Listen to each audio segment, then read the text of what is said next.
It doesn't get going until we get offline sometimes. I mean, yeah, but we can't totally be racist. fair. We can't say what we actually think. like you just want to talk about Israel, and then you push live. I can't say what I want about the nation of Israel now. Yes. Keep things fucking This is why we That's don't what you say can do. you don't push live, because you listen to all the good stuff. That's it. Gotta get all that shit out first, man. It's just crazy. But I've been. It's happened on open bar. It's happened so many different streams for me. It was like, why the fuck did we even go offline? What's the point? It's just crazy. Mahler and Demian had like a whole Ragnarok debate offline, and I was just there like watching, like fight. It's encouraging, right? But I don't know. What can you do? But Cynic, Man, I just turned on the fucking like show comments on the stage, and I guess it is in beta because it's not showing up at all. So that's cool. Oh, it's turned off on. Oh wait, no, it's moving around. It's moving around, but it's not like it's not doing it. It's behind. anything. I can see it. If you look at the bottom right by Reaper's thing, a little shadow appears. Like it is there, but it's behind Reaper. Oh fuck! You gotta go. You can see the actual outline of it. The chat box is there. Well, beta it is. God damn. Well, yeah, this is the 200K live stream, which is really just kind of beast up, after dark. The type thing. Just chilling. That's what it is. We're just kind of gonna be hanging out and chatting with you guys, chatting with the chat and each other. So I also just want to mention too, before we just, I don't know, start chilling since we are right now, is that I never started a Patreon until today, actually, I guess is the official launch day of it. But I never thought that I could create anything substantial enough that's like worth having people give me money. And like I had a Patreon, it was basically just a tip jar. But to actually like charge anything, I think I came up with an idea, which was just more of literally like the exact same thing I do now. I was like, yeah, I'm gonna do that. But it's cool. Like, and, I'm doing retro reviews and just anything, and it really gives me an excuse to actually go to the movies and see everything now. Because I can just do it for Patreon. So at minimum, I'm going to do one video a week. And that's kind of like the meats. The potatoes, though, are, I was thinking of some extra perks, but just whatever other people can think of over time, like I'm more than happy to add in. But, like the shout out cards at the end of videos, doing that. I'm going to do a monthly Patreon live stream as well. And that's like the gist of it, but it's all going to just be $5. Like even if I add more things over time, which I'm definitely going to do, like it'll just stay $5. It's just one tier, one price, keep it simple. And you'll get access to, like, in 6 months there'll be this massive fucking library. So that's what I'm really excited about. But I kicked off today with 3 reviews. So I did A Nightmare on Elm Street, the original, and Top Gun, which was a victim of copyright years ago. So like no one saw that. And I also did Lilo and Stitch, which I hated. So that's there. Fucking despise that movie. Yeah. I hate it so much. Anyone who's in the chat right now that's interested in subscribing, like I said, it's only $5. It's in the description of this very video, so you can do that. Ohana does mean giving Cynic money, so yeah. So Ohana means Ohana means subscribe. It doesn't mean family. I kind of a. It's like I'm going to give people content for their Patreon, and it's like. That's a really nice thing of you to do, because mine, I think I don't even know. I don't check it. I really should. I'm pretty sure all the tier lists just say thanks. Thanks. I know. Like, thanks. Yeah. If you can get away with that, then fucking do it. But like, I set it up when, like, way back at the beginning of the channel, and like my friend who was helping me with the channel at the time created the Patreon, and then just by chance I thought, I wonder what he's done with it. So I looked, and it's like, yeah, we'll send you merch that we haven't got, and designs that we haven't done, and videos that we haven't. So fucking no, we can't do any of that. Just thank you. I'll find a way at some point to add to the Patreon offer, and never got around to doing it. Oh, jeez. Because it can't be. You don't want it complete low effort in terms of destroying your quality of the content, but you can't put in the same type of effort as like the fully edited videos and scripted and whatnot, right? So even for me, my idea for my Patreon, just to try to spice it up, would be probably movie commentaries.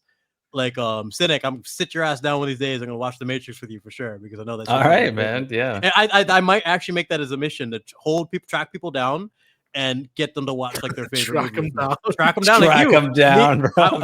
Track you down, hold you down. Like, let's talk about fucking Lecter and why this movie's awesome.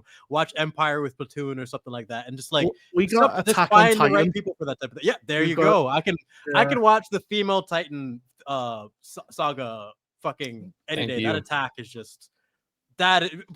All the tactics that you were describing that was missing from 28 years later. That's what Attack on Titan did well in its prime, in terms of showing how you deal with this enemy, the strategies we're going to use in terms of the like smoke flares, how to avoid flares, Titans. The communication, the classifications of Titans. If you want a better written version of 28 years later, to some degree, season 1 of Attack on Titan will scratch that itch for you for sure. I feel like I have to we're promoting that anime every other week, Reaper, but it's true. And just like 28 weeks later, it ends horrendously. Oh fuck! No, stop. Okay, we're gonna have to debate that one day. It ends controversially, horrendously. Hostman's Lounge says, "Congrats on the 200K, Blue Boy. It seems like only yesterday your hair was blue. You know, it will be again. Yeah, where's the blue, bro?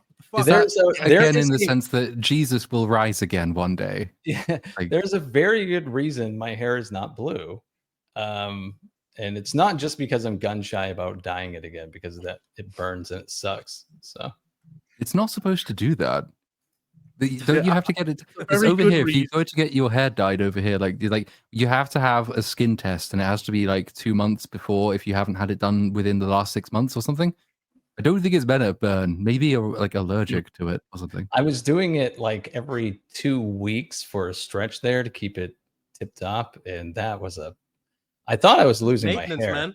That's maintenance. It can damage your hair, bro. That's risky. It's no, I know. That's why I stopped, because I was like, I have dreads. What the fuck? I thought my hair was thinning, and I can't. You know, I need. Don't risk that, hair, bro. You need your hair. It's important, more important. You know, I have fucking baldness is the cost. It's just it's not worth it. You know why I have fucking dreads, man? I don't have to go and get a haircut every 2-3 weeks or any of that bullshit. I can go and get maintenance like every 4 or 6 months or something and relock it and do it professionally. But other than that, it's the laziest hairstyle ever. I just fucking brush it off, throw it together, and I'm done. It's done. That's it. There's I've got incredibly curly hair. It's basically a Jufro, so I have to keep shaving it every 2 weeks. I remember you mentioning that. My mental image of you. Like I've left it for like a few months. And it is like a web. Like right now, I'm untangling all my curls. Oh fuck! Yeah, it's so. I actually hate my hair. Nappy hair. This will be blue again one day, but do it properly if you're gonna do it. It's not worth thinning, man. Trust me. Even if there's any people in the chat, like with especially if you have black hair, don't do cornrows, man. That'll fuck up your hairline. It'll thin your hair. It'll do all that shit. Definitely. Dreads is the way to go.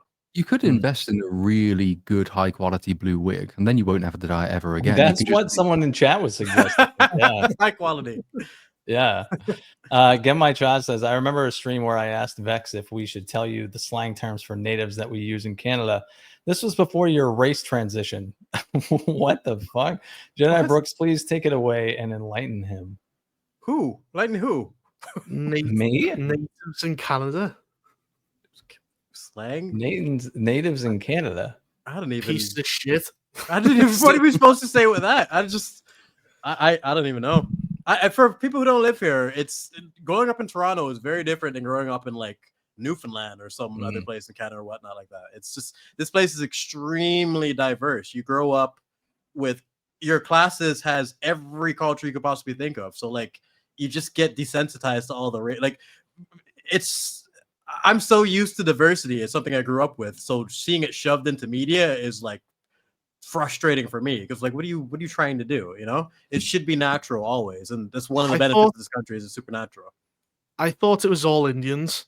I thought like that was the big Canada thing, is you had millions of Indians coming over. No, what we do is everyone picks their little section. There's a place called Brampton. There's a bunch of Indians there. Markham, there's a bunch of Asians. Everyone picks their little factions, so they have their little spots. But in the end, we're all cool with each other. It's a pretty.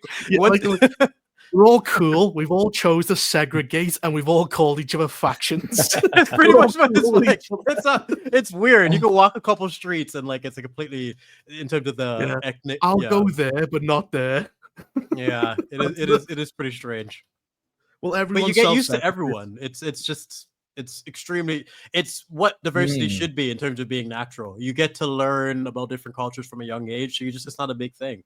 The only thing I really care about when it comes to culture or things that really divides us is like hair texture and food preference. Other than that, who really cares? It's not that much. Just hair texture. Hair texture. That's it. That's what really divides us. It is, man.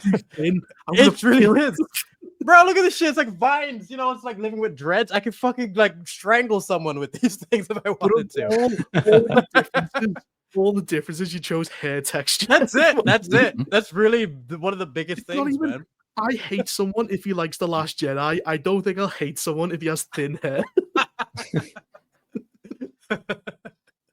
Oh shit, man. Oh, Last Jedi. I actually have some random just throwaway questions for it, and two of them were your most underrated movies, you would say, if you were to pick two. I asked this on FCE last night, and it became an interesting topic. But there's so many out there to be able to consider. Underrated movies. Just not even just in terms of your preference, but in terms of you think they're underrated in terms of like from the world's perspective on them, in terms of the profit, like just anything you can think of. Like an easy one for me, like I said, would be Master and Commander because it came out at the same time as Return of the King. Something on the line of that is definitively underrated. That is a really good shout, though. Master and Commander is phenomenal. It's such a high quality film, and yet it was very expensive and difficult to make. Yeah. Wait, repeat that, Reaper. Repeat that. I've never seen it. One more time. Say it again. You what? I've never seen Master and Commander. One of the best, arguably the best movie to ever take place on the sea. On the sea. Yeah, on the sea, legit. In terms of even Jaws. Yeah, it's up there with Jaws. If we're talking about Jaws doesn't take place primarily on the sea. That's the last like hour or so. But Master and Commander is fantastic. I think I don't know if it counts as underrated, but Magnolia stands out to me as a really great film that doesn't get talked about or recognized very often.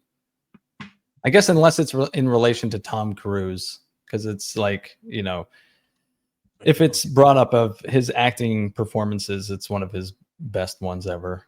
But it's much more than that. I always think of Collateral and Tropic Thunder. Yeah, Collateral is a great action film. Collateral is his best. It's my favorite Tom Cruise performance. That and the Last that's Samurai, a really good one. Mm-hmm. Mr. H.J. Haywood Jablomi.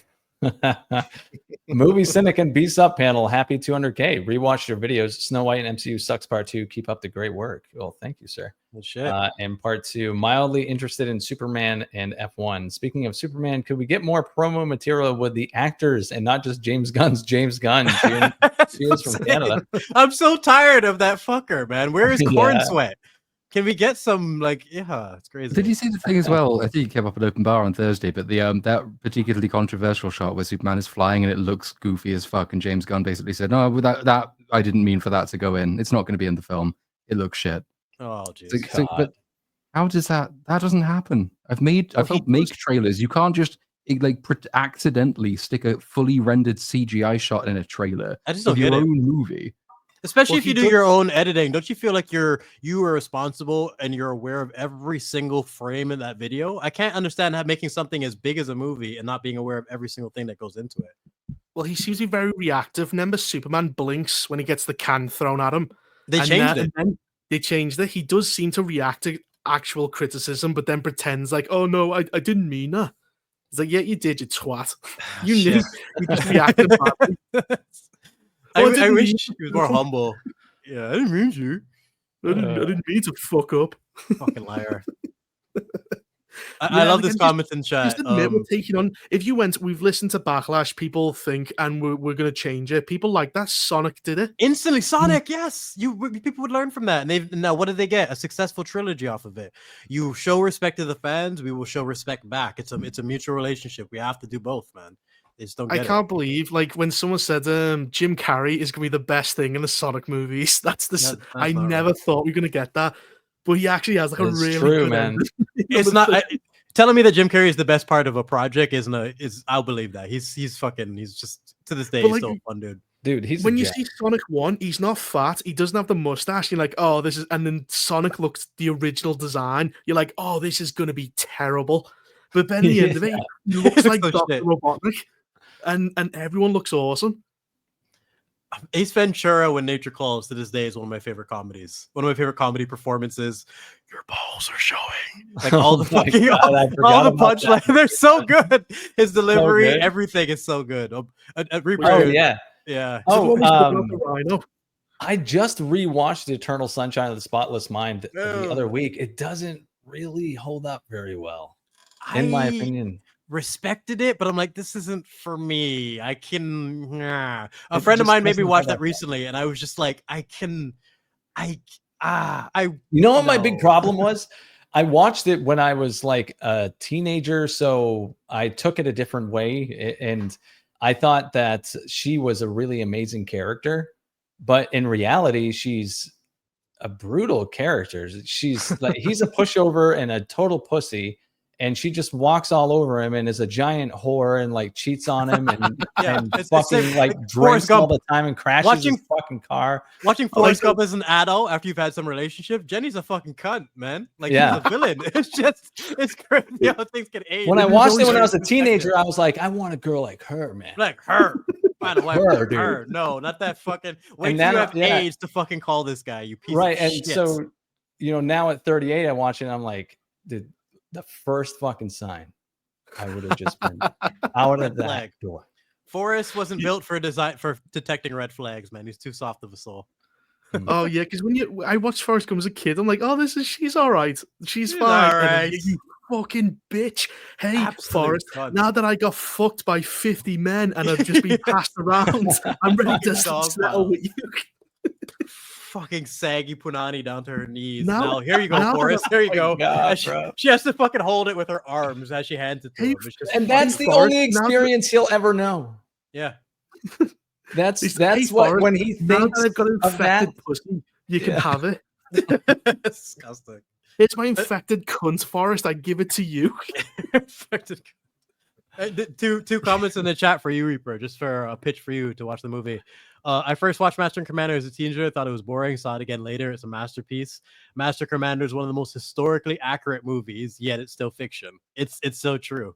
It's the depiction of it's put it at the top of the list, 100%. It's legitimate. It's the type of movie I know you'll love. It's the top of my list. I've got that first. Fair enough.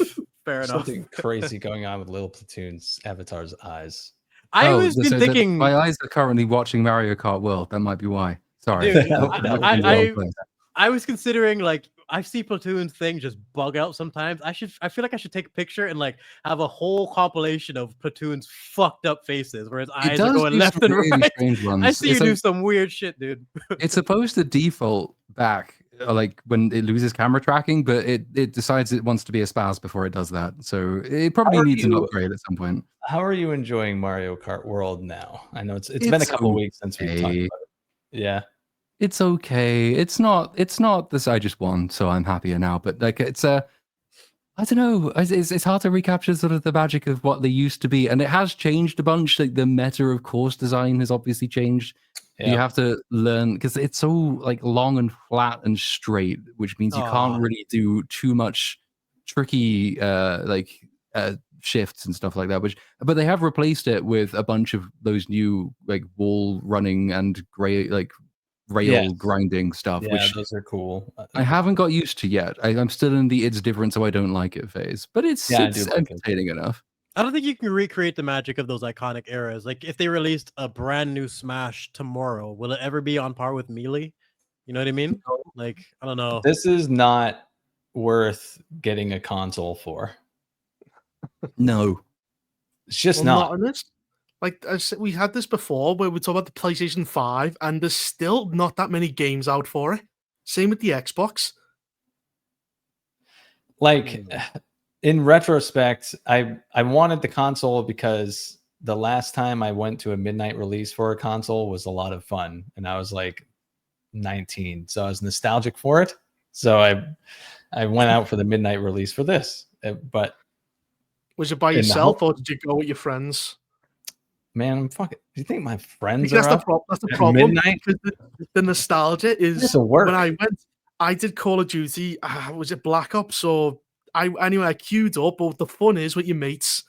Whereas if you're adult doing it, you're just kind of standing there talking to no one. You kind of I was just standing there, like, headphones in and just waiting.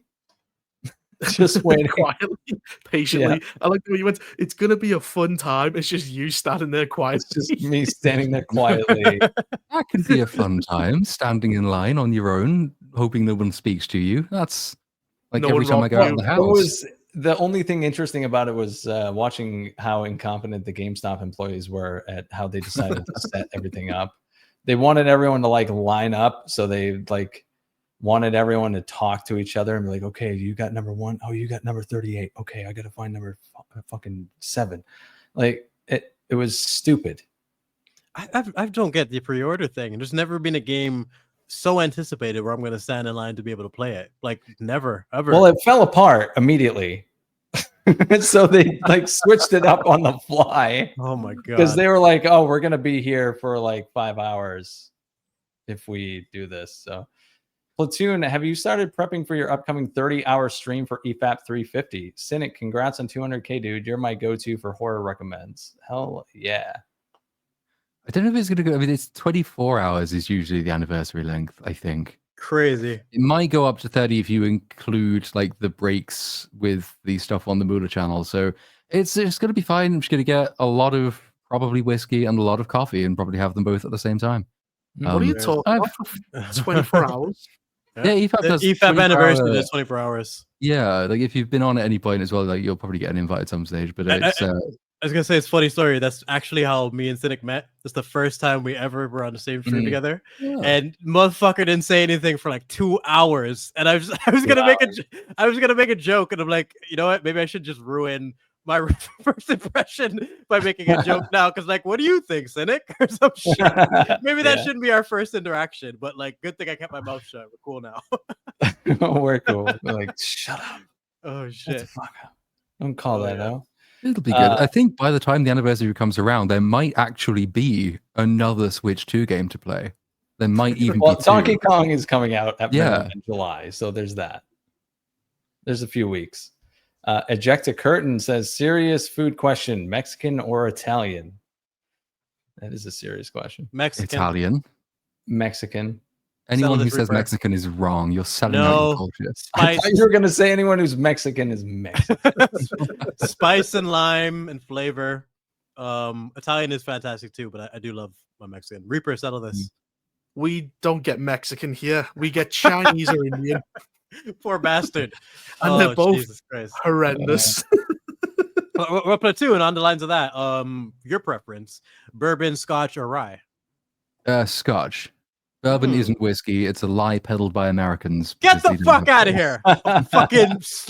Fucking choke slam you right now. You have to mix Coke with it. It's not a proper drink.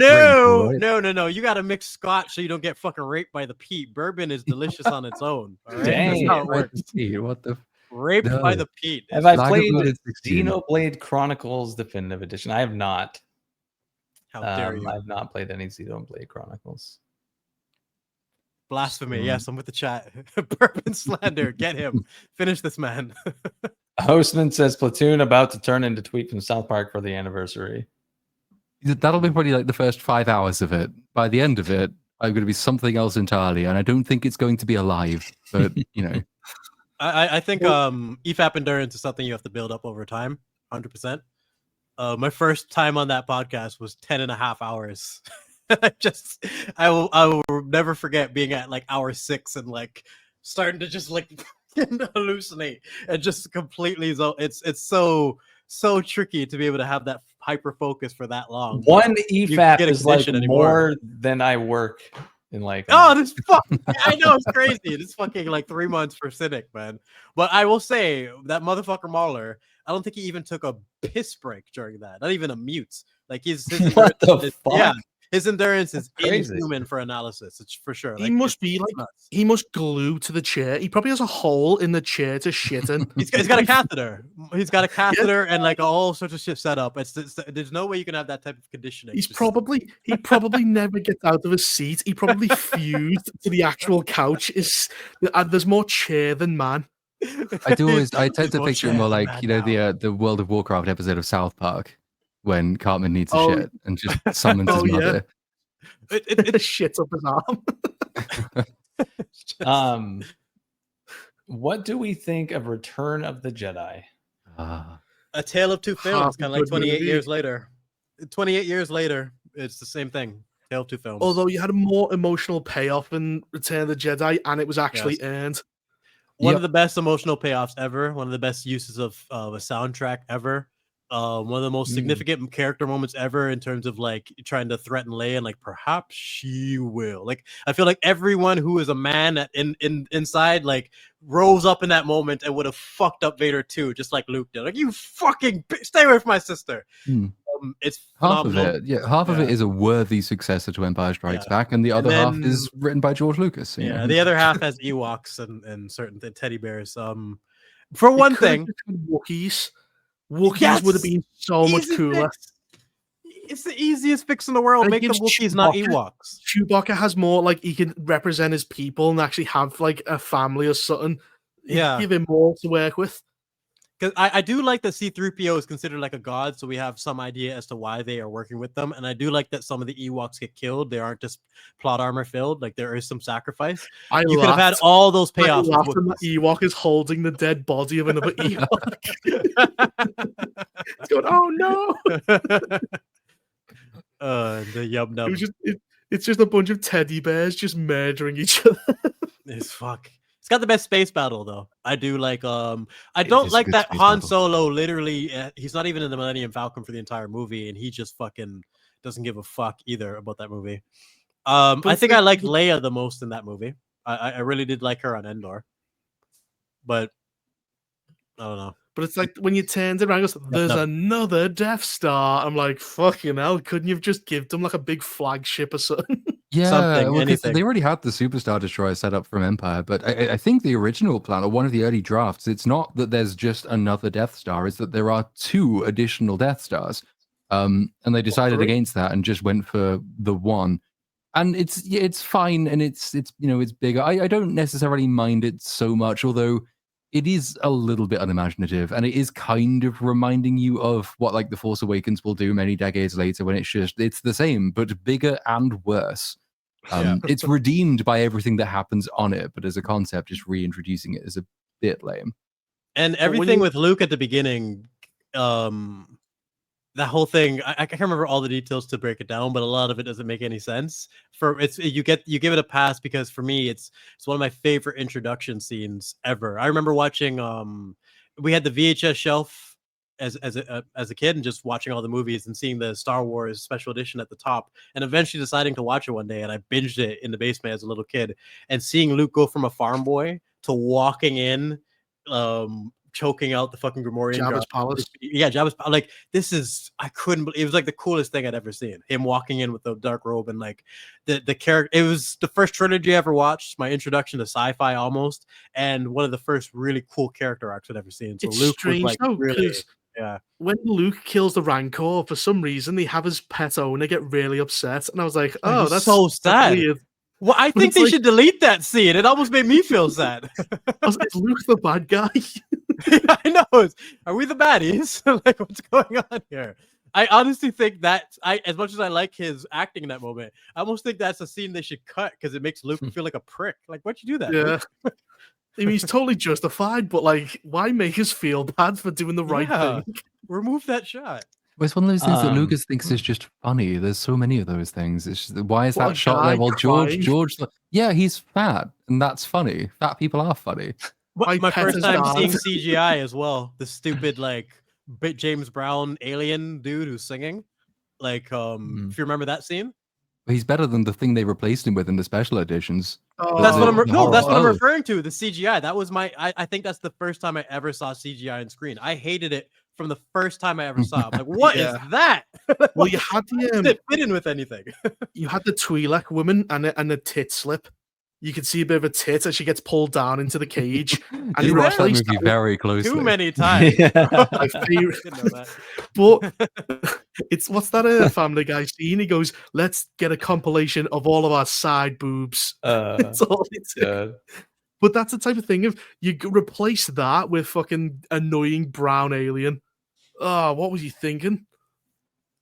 True Pop Culture asks us, do you guys think Star Wars will ever get back on its feet? Would Tony Gilroy be a good boss, or would you go with someone else? Gilroy being referred to as the Andor guy, and fucking Filoni being referred to as the Ahsoka guy is hilarious, and I think that's a step in the right direction. The fact that they can see the difference between those two, but it all depends on the philosophy going forward. Are we going to follow the Andor way that's actually quality and grounded, or are we going to do stupid Sabine and Ahsoka bullshit with Thrawn the fucking cope? It'll be that way. Dave Filoni is tipped to take over from Kathleen 100%. Kennedy. That's where I was going with it.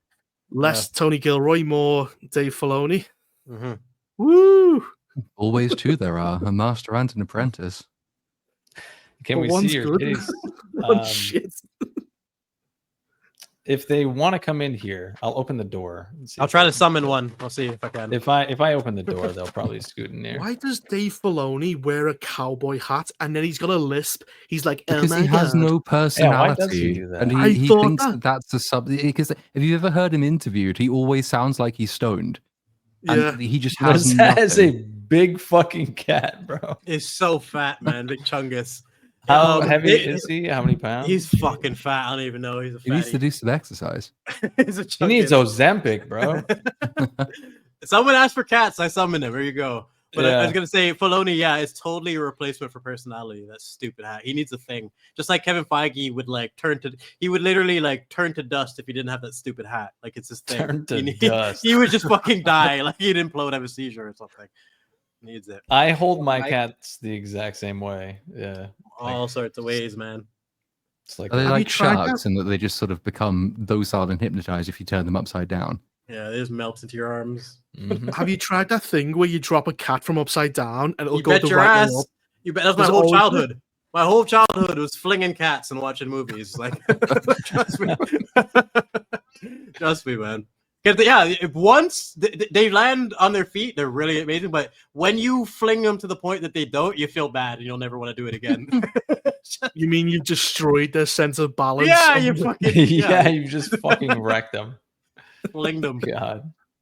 The craziest thing is seeing cats that are docile rise up to fight dogs. Like they will band together and unite when a dog comes to the room. Sometimes it's crazy. Dog,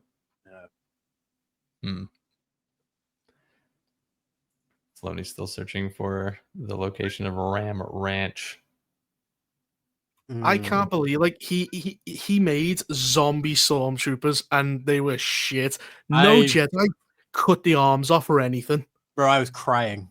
I was fucking and it's the only time I've ever released like a reaction rather than edited video. I'm just gonna release me watching the ending of Ahsoka, that last episode. Sabine's the girl. Oh, we can do it too. They did the end game thing with the fucking girls all over again with Sabine, the fucking plot armor, the zombie stormtroopers. All of it was. I couldn't believe what I was witnessing. Ahsoka is so shit. I loved how Thrawn was just, failing is a part of my plan. The Cope King. He's the king of Cope. I've never seen anything like it. What the fuck? Cool. Another thing, if you want to explain Cope to someone, just show Thrawn. Just show his whole arc completely, man. He was supposed to be Space Tywin. He ended up being a complete loser. The right tackle says, reading the horror novel The Ruins and liking it so far. Thoughts on the 2008 film adaptation? The book's apparently much better, but I'm still early in it. I haven't never seen it. Nope. Yeah, never seen it. Just a quick question I was going to ask too, because someone mentioned that you're their go-to for horror, and we've been talking about zombie movies. What would you say is your recommendation for zombie flicks? Like, if someone is disappointed with this and they want to watch a good one, what do you say some of the best ones? Oh, Man, I'm not really big into them anyway. So that's part of the reason why that's part of the reason why your question is important, because you don't like the original Dawn of the Dead. I like the original Dawn of the Dead. When I saw the remake with Tony Todd when I was like a little kid, it scared the shit out of me. But I prefer the original. And honestly, dude, this will be really ironic coming from me, but the Zack Snyder Dawn of the Dead. It's one of his better films. It's one of his better films. It's his only good movie, dude. One of his better. He's got no better. He's got no better. That is it. That is pretty fair. What about you guys? Train to Busan, the South Korean one. That might be my number one, just because they use awesome. And the body contortion of the zombies, like, it's absolutely awesome. And the father dynamic they have, it's one of the only films where fatherhood's actually kind of celebrated. Yes. Granted, what happens? No, the Resident Evil movies are fucking Get the terrible. fuck out of here. We don't even count those. Bad. We don't even count those, man. No, there was some salty comments on the 28 years later EFAB underneath, people saying, because we talked about how 28 Days Later had really like revived the front, like zombies as a genre, shown new things to do. There's a not trivial number of comments saying, oh, I can't believe they said 28 Days Later did that, when obviously Resident Evil is the thing that revived the zombie franchise. The movies or the games? What the fuck Both. are you talking about, Both. bro? No. Movies and the games. I don't actually know. I mean, I don't know what the box office performance was for the original Resident Evil movie. Maybe it was massive, but I don't think it had an impact remember it being culturally impactful. It's more like everyone's favorite cringe movie. My favorite Final Fantasy game. I don't play the Final Fantasy games, but the one I did a little bit of, and I remember I used to draw a lot, and I liked drawing Cloud from Final Fantasy VII. So if anything, it's that one, honestly. He's pretty cool looking. Yeah. Skeleton Gentleman. Congrats, Cynic. I've been building my Blu-ray collection recently, and I'm wondering what are some movies, shows with strong plots that are worth buying. Some pre-2000 and post-2000 examples. Oh, geez. What ones do you already have? I don't know. It's hard to say. Yeah, that's a toughie. What genre do you like? Might be Yeah, and what genre do you like? Some before the year 2000 and some after. That's like basically all time. Yeah, just like name good movies. It's basically just name good movies, basically. So by Predator, Terminator 2, Commando, Alien, and Aliens. Truly, you only need Aliens, or you only need Aliens so you can enjoy Aliens, in my opinion. But get out of here! I love both of those movies. That is love both of those. There's certain movies that, like, when I consider your continuity just perfect, I almost can't watch them apart. Like, I can't watch T1 and not watch T2. Mm-hmm. I can't watch Kill Bill and then not watch Kill Bill 2, and then that was another one. Alien and Alien. Can you just watch T2 though? I can. I've watched Lord of the Rings backwards, dude. I've watched it backwards. Where it's just like, really? Fuck, I watched Return of the King. I'm like, fuck, I feel like watching Two Towers now. I'm like, shit, no, I screwed up. I should have just watched it from the beginning. Am I excited for the Ironheart release tomorrow? Absolutely. You say tomorrow. It's in an hour and 10 minutes. We could we could even do a live react on this stream. 100%. Why not? I'm pumped for Ironheart. Riri? All right, I'll leave you alone, Egg. Sorry, dude. But it is funny, though. It's like, we need representation. Okay, we got a show about black people. What do they do? They steal. That's it. That's it. She's a fucking joke. Every time. It's like they always become way... Because they're doing like a new Blade game, and he can't just be a black vampire hunter. He has to be a black vampire hunter. So he's like in the ghetto. He's like getting his hair done. He's listening to rap. I'm like, no, he's just a vampire hunter. That's it. They have to fucking do it every single time. It's so lame. Just tell a character. You don't have to add the oppression angle for women. You don't have to add all the fucking stereotypical things for black characters. Just write a fucking character. That's it. Oh, hell yeah. That's a good one. Of course. Breaking Bad. Come on. Come on. That's all I have to say. Come on, Lisa. That's it. That's my key for like last Heisenberg. decade. Heisenberg. That's my all-time favorite show. Blade. Yeah. It actually ended well as well. Yes. It's shocking how many bad endings. Yeah. Satisfying, and actually got the payoffs that you wanted. Like the Jane payoff is an example of like knowing that there's something that they have to address, and it's a mistake if they don't, and then being super satisfied by the way they do it. Having Walt say, "I watched Jane die. I could have saved her, but I didn't." Yeah. You fuck. Just like, oh. But it's just great how he just cleans house. He just kills. Dude. Oh, Backface, why are you out of here with these fucking hot takes? Were you raised by wolves? What the fuck?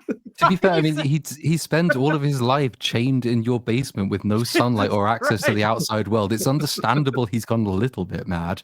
It's mostly just waiting for me to feed him editing too. You know what I mean? Feed him generally, probably. He just sits down there. Please, sir. Nourish this man.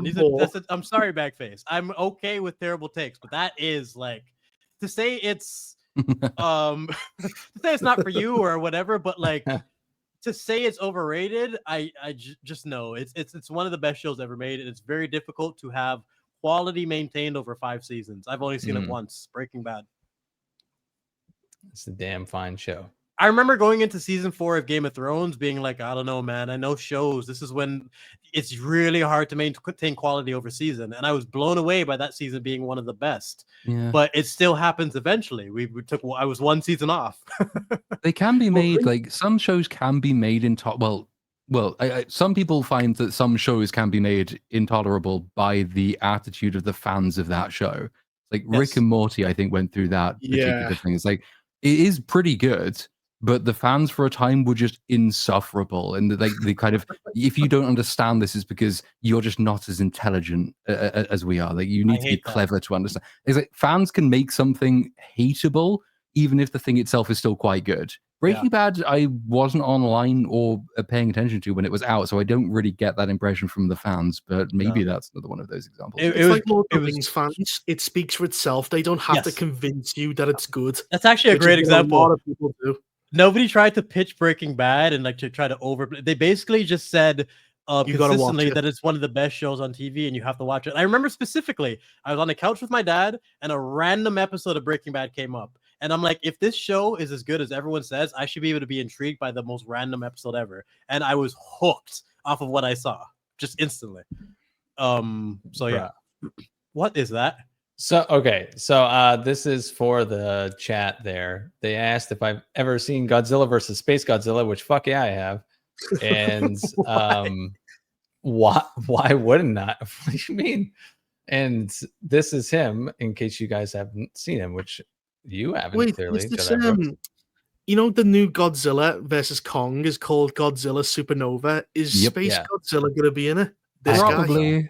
I thought Space Godzilla was cool as fuck when I was a kid. I can't believe Space Godzilla and Godzilla vs. Kong exist on the same planet that made -1. It just should. Like, how do you do that? Do you not? It's -1 and Godzilla vs. Kong is kind of like Rings of Power and House of Dragon all over again. It's like, can you not see like the difference?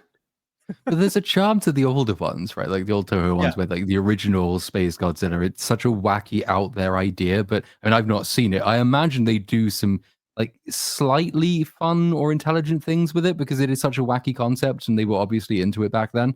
The problem is that you get now like the artistically dead version of that. No imagination goes into Godzilla X Kong, but you get people saying this is unironically brilliant. No, it isn't. It's not. It's retarded. Stop it.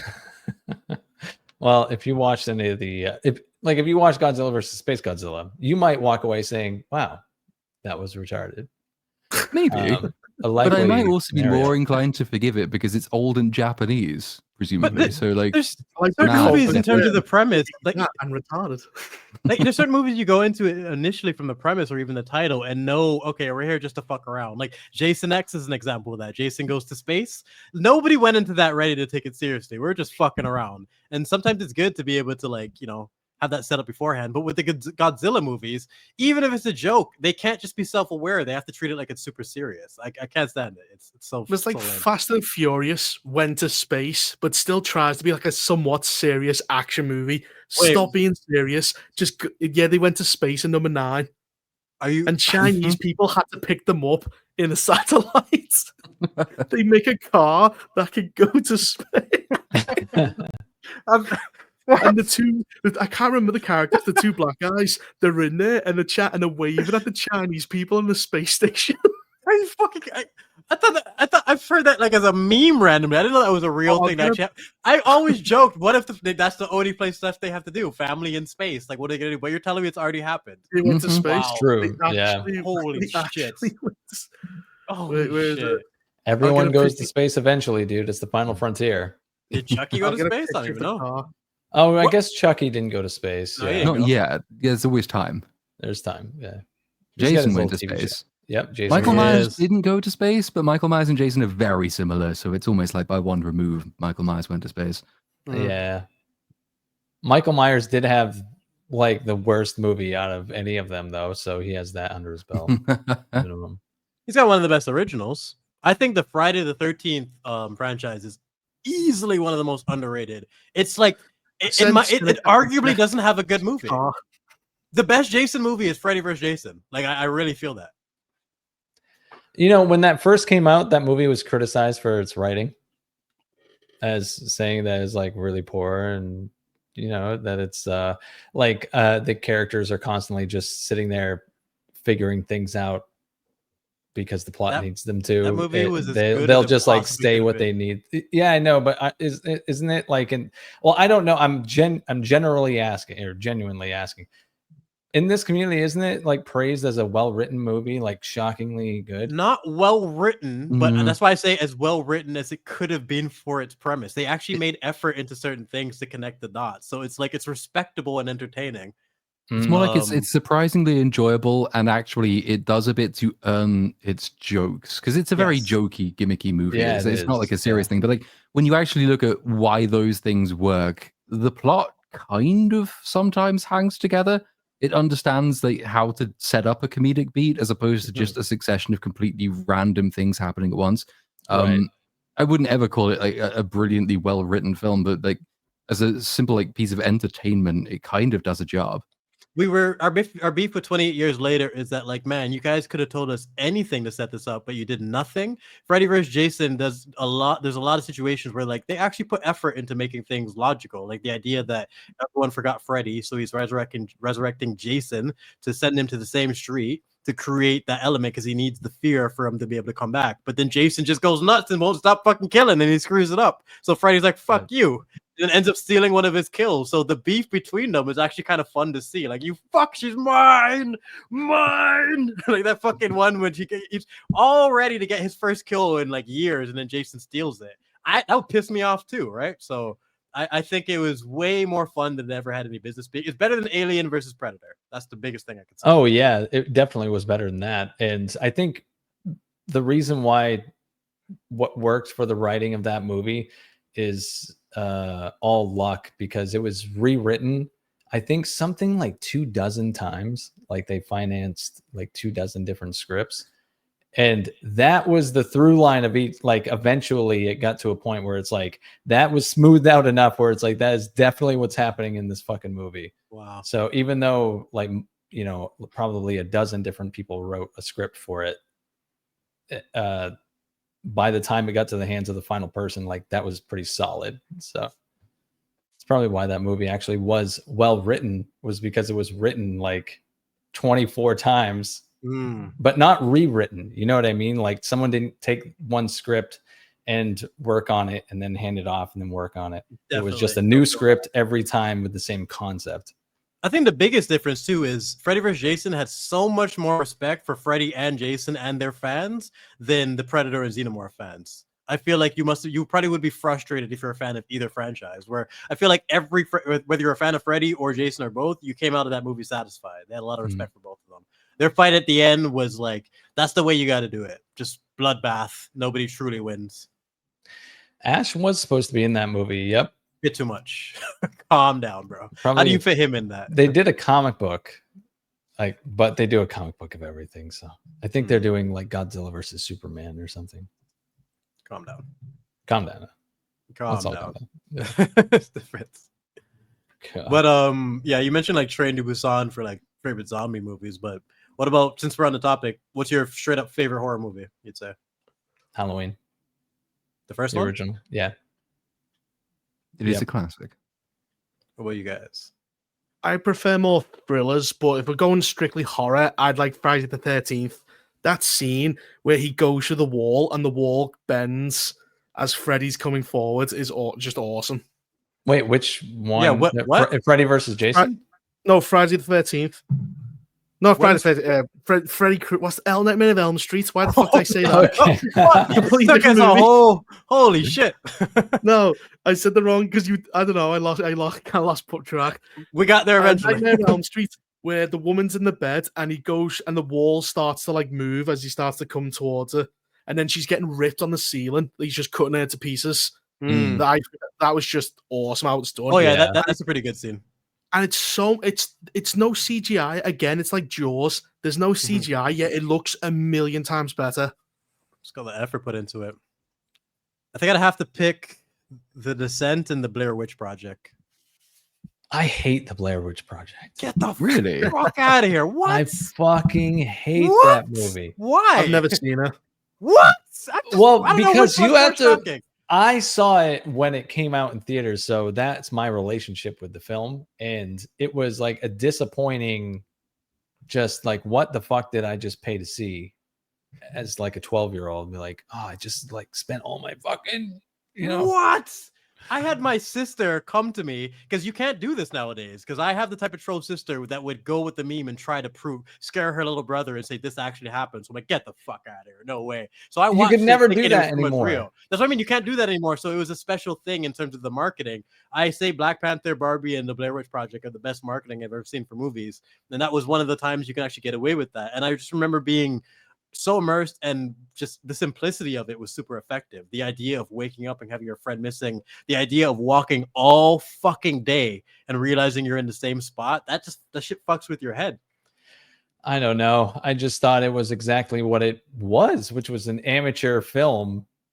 And but I remember at the time, I think I still thought it was real. And even then, I was like, "Oh, that was nothing." Wow. I was hoping was for some creepy as fucking hell. spooky ass shit, You wanted jump scares, you bastard. And then, like, I remember just being 12 years old. Maybe it's because I'm desensitized to it because I've been watching like horror movies since I was 3. But watching Blair Witch as a 12-year-old, I'm just like, ooh, rocks. Ooh, spooky. Fuck you, those rocks scared the shit out of me. He's just outside in the garden going, ooh, rocks. Wow, fucking terrifying. But again, even for someone who loves the movie, I get that perspective. It either works for you or it doesn't. You know what I mean? And a part of the reason I love The Descent is like, I just don't think you can watch that movie and say that's not effective in some way. Whether it's the claustrophobia or the actual creatures themselves, it's What about Reaper and Platoon? What do you guys think? Well, I was saying mine was Nightmare of Elm Street. Oh yeah, you already answered this. I prefer thrillers like Seven or Silence of the Lambs. They're my Seven's pretty. That's actually a really good double feature. Silence of the Lambs and Seven. Yeah, it is. Together. I like those ones where it's like or Prisoners by Denis Villeneuve. Oh yeah, that one's a banger, isn't it? I forgot about that movie. Is awesome in that film. Wait, what movie? Intense. Prisoners, which it's the guy who did he directed. He's French. He directed Danny just tap out. Don't try to say it sounds like the Lamb's a horror movie. Yes. I've never been convinced that it is. It's a thriller. It's a thriller. It is more of a thriller with horror element. Yeah. I want it to be a horror movie. But you could that's based on Lecter's performance, but again, that's subjective. Where when you think about something like I think a horror, when you use the environment to create a scare or a kill, something like The Descent or anything like that, I think I don't know what qualifies something as a horror movie, but the separation between that and thriller is tricky. A thriller's like more of a plot heavy performance, like an investigation, a police investigation, whereas a horror is more like a survival. I don't agree with that. I think Jaws is a thriller, not a horror movie, and there's no police. I don't think Jaws is horror. I just said that. I just said that. I don't think it's a horror movie either. I think it's a thriller. But that's saying that because that's more about the characters and them developing rather than actually the monster. I think it's more about the monster, what makes it a horror. Possibly, I don't know. I'm not an expert. It's hard to say. It's because they're quite close to each other. They share a lot of similarities. So I'm not quite sure. Because you have gore porn, which is just basically people getting their heads ripped off. But then that could be a comedy. ChatGPT. Yeah, that's why I kind of like to separate them all. Like slashers technically are horror, but they don't hit the same note that real horrors do for me. Well, that's more survival. Like survival's kind of the object and stuff like that. Whereas a thriller is more like an investigation. Like they're trying to find a killer or stop someone. But you can also call survivals adventure films. That's where it gets so complicated. Yeah. So tricky. That's where like this is what ChatGPT says, by the way. A horror movie is a film designed to evoke fear, dread, shock, or disgust in its audience. Its primary purpose is to scare, disturb, or unsettle viewers, often by exploring themes related to death, the supernatural, the unknown, madness, or violence. That's such an open category. Jaws. Well, yeah, and it says it's a movie's considered horror if it centers fear as the emotional core. That's what Seven does. Seven kills 7 people in like the most horrendous ways. Yeah. Because he's the dude on the bed starving to death. When he came to life, that's scarier than almost any other fucking horror movie I've ever seen. When he's like, starving to death. I couldn't believe that shit. So it's like, just you can have moments like that. He made him have like a cock knife dildo. And he's stabbing. I forgot about that. That dude's performance when he's describing what he made him do was insane. Yeah, that was a devastating performance for sure. 7 is actually the more tasteful. I will always prefer 7 to something like Hostile or something where it's just torture porn. Oh, of course. Yeah, of course. Because we said, is there anyone out there who prefers Hostile to like 7? I mean, there's probably some, but they should be in an asylum. What the fuck? Well, it's gore porn, where to them it's just like watching people just get like tortured. That's for you, Reaper. There's your boy. There's your fucking boy. You can literally name almost any horror icon, and I probably got him right there. Like I've got like a fucking crazy sci-fi horror collection there. But yeah, it's this is such iconic imagery. That fucking mask, like he just whoever idea that was. My God, that's as good as an idea as Dreads on the Predator. That interaction with the senator, where he goes, "Tell me, Senator, did you nurse Catherine?" And she goes, "What?" He goes, "Did you breastfeed make your nipples? Did you breastfeed her? Did it? Love the dress. Your nipples, didn't it?" He's so good. And again, that motherfucker had 16 minutes of screen time. I want to repeat that on every stream so the world knows. 16 minutes. And look what they did with it. Incredible. But he's such a performance. Like he goes incredibly nasty. Like when your girl is dead, where will it tickle you? Where will it tickle you? When your girl's on the slab, Mom. And he maintains his leverage too. He's able to completely roast her, troll her, but then as soon as she walks away, he drops the information and maintains control. Like that's a man who understands. 175 pounds. Philadelphia, but may have lied. I can't remember. And he goes, "Oh, Senator, I love your suit." I have to rewatch that movie soon. You guys fucking screwed me now. You watch one scene and you're like, "Oh God, it's another hour and a half away." Yeah, man. That was that Cynic. No, it's not fucking Cynic. Niat last night legit was just like, and I've never even seen him raise his voice, but he's like, "Fuck you, Brooks. You're making me want to rewatch Game of Thrones when I have so much shit to do." Because I went on like a 20-minute rant about fucking just all the components. I think my 2 favorite monologues in almost any story you could think of is the U.S. in Indianapolis and Jaws, Quinn's story, and Robert Baratheon reminiscing on wartime stories in season 1. It's so fucking good. You can see the history and all the things this man went through in his words, and just it's so fucking good. Love Bobby B. Perfect character. The best king as well. Yes, so fucking good. 7, the movie is worth the purchase for sure. 100%. Buy it. Watch it tonight. It's not a fun time.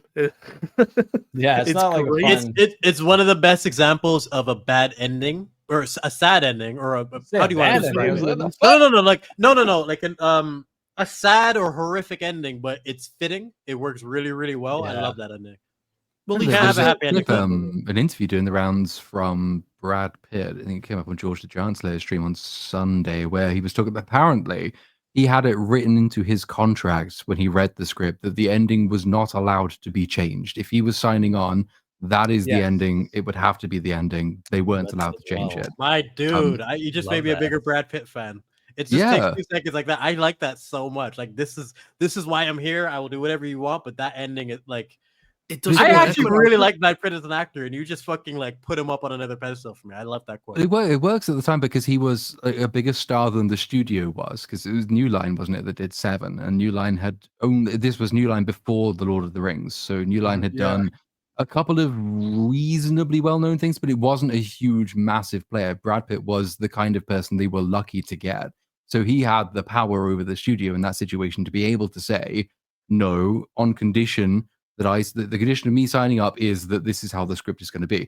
Whereas it wouldn't work that way in most cases nowadays, because no actor, no matter how big, is more powerful than Disney. No one will be able to say no to Kevin Feige. That's true. Van Dutch asks, here's a bigger question: Red Dragon or Manhunter? Red Dragon. Red Dragon is the answer. I don't remember either of them. Red Dragon's got Ray Fiennes as the guy who Francis Dolarhyde, who is the Red Dragon. He falls in love with it's the prequel to it. He falls in love with a blind woman, takes her to see a tiger. It's quite a visually memorable scene. Blunt is that? I think so. Yeah, but it's the prequel, so it's got Will Graham in it, which is like the TV show is probably one of my. It might even be my favorite of all Hannibal Lecter content. But really, I was telling Amy that too, because we just watched Silence of the Lambs and she loved it, and for the first time. And Hannibal, I was telling her that it's super rare for there to be such a definitive performance and then there to be another one of the same character where you're like, wait a minute, I thought this could never be replicated, duplicated, bettered, anything, and yet here you are again. It is actually, it's genuinely hard to say which is the better of the two between Anthony Hopkins and Mads Mikkelsen. It's probably Mads Mikkelsen's best role. It might be his best role in anything, but like he's so compelling as Hannibal Lecter. Are we referring to the prequel? I do remember the prequel, Hannibal Rising or something. No, this is the TV show. This is it was Brian Fuller who did a load of the X-Men films, the first two X-Men films. He was kind of responsible for it. You know, when he's involved in something because he has this weird fixation on mushrooms and they always make it into his plot somehow. I thought that was weird. The mushroom killer. I was like, what was that about? He's there. It's the same thing. He started Star Trek Discovery, and like the entire hyperspace system in that show runs on mushrooms. It's like the guy loves mushrooms, the mycelial networks and all the rest of it. Like he has a villain basically voice his philosophy on it. In that, there's clever things you can do if you understand mycelium. Like I think it's something that could be useful in a story, but people always have some weird out of whack idea when it comes to mushrooms. It's strange. Well, I mean, he's a really, really great creator, and he does such brilliant work with Hannibal. Season 1 it's a bit of a slow burn to get going. I think it sort of gets progressively better. The end of season 1 is really good. All of season 2 is excellent. Season 3 is kind of wacky, but still beautiful. I mean, it's because they take a lot of time to explore Hannibal's philosophy. Basically, he is a pure aesthete. He's not really got a vision of right and wrong. He just has aesthetics, no morality. And season 3 kind of is just that. This is that view, but put on the screen for you. Everything about season 3 is pure aesthetics, and it makes it's such a weird but wonderful watch. And then they ended after season 3 for budgetary reasons, and there's been always a small campaign to try and get it back for a season 4. But I almost am happy leaving it alone. I think it ended where it needed to be. Sometimes that's the best way. Yeah, Hannibal Born Again is what the title will be. Oh no, fuck. Have any of you guys seen Kingdom, the Korean zombie show? Yeah, that's awesome.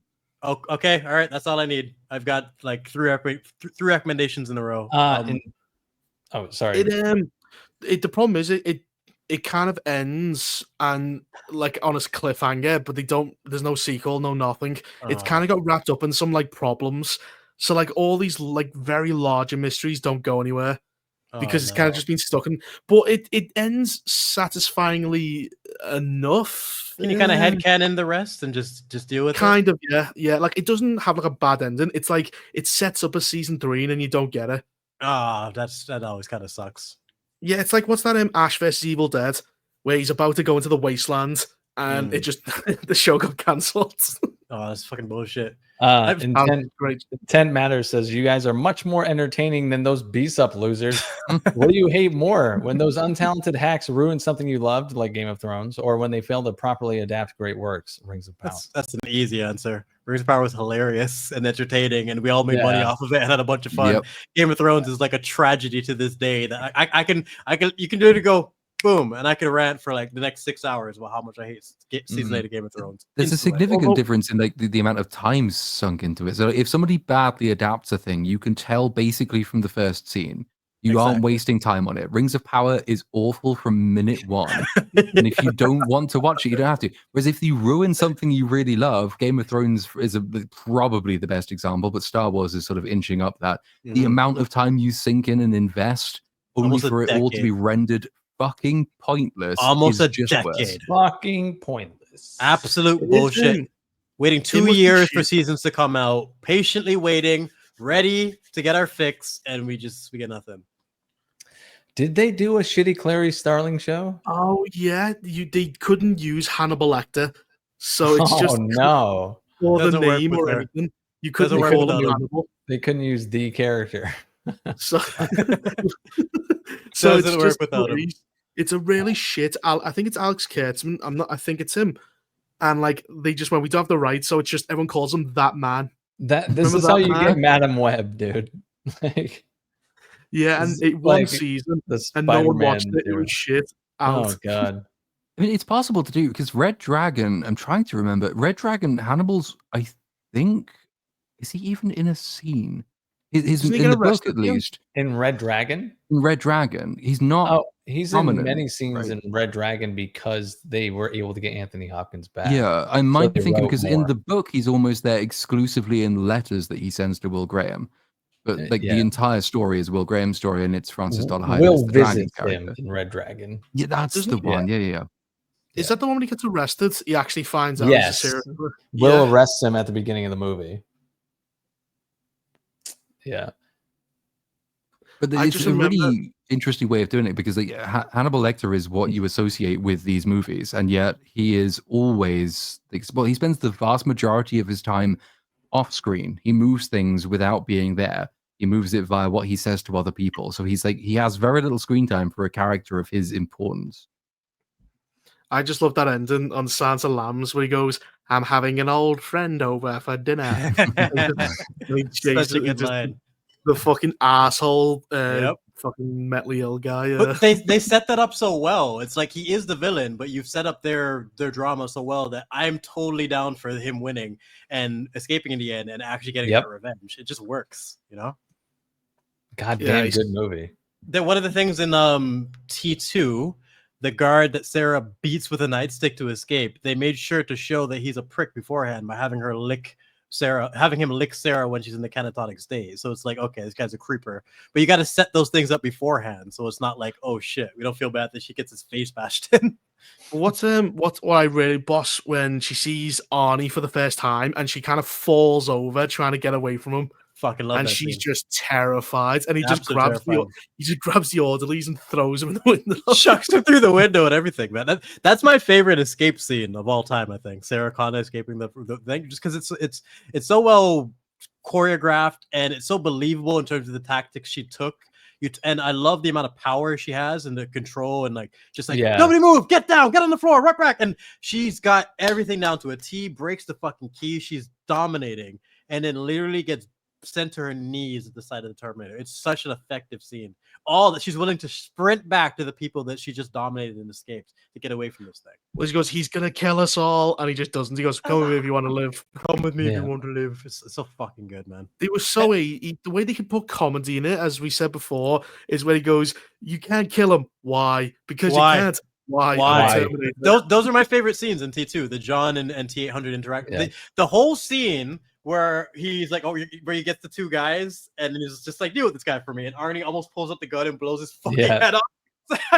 I remember just being like, oh shit, this is what this movie, like, I wasn't expecting the type of quality and the substance and like the things they're willing to explore. T2 and Terminator is like the greatest example of don't judge a book by its cover. It's so much more substantive and enjoyable than it looks. And then he shoots the guard.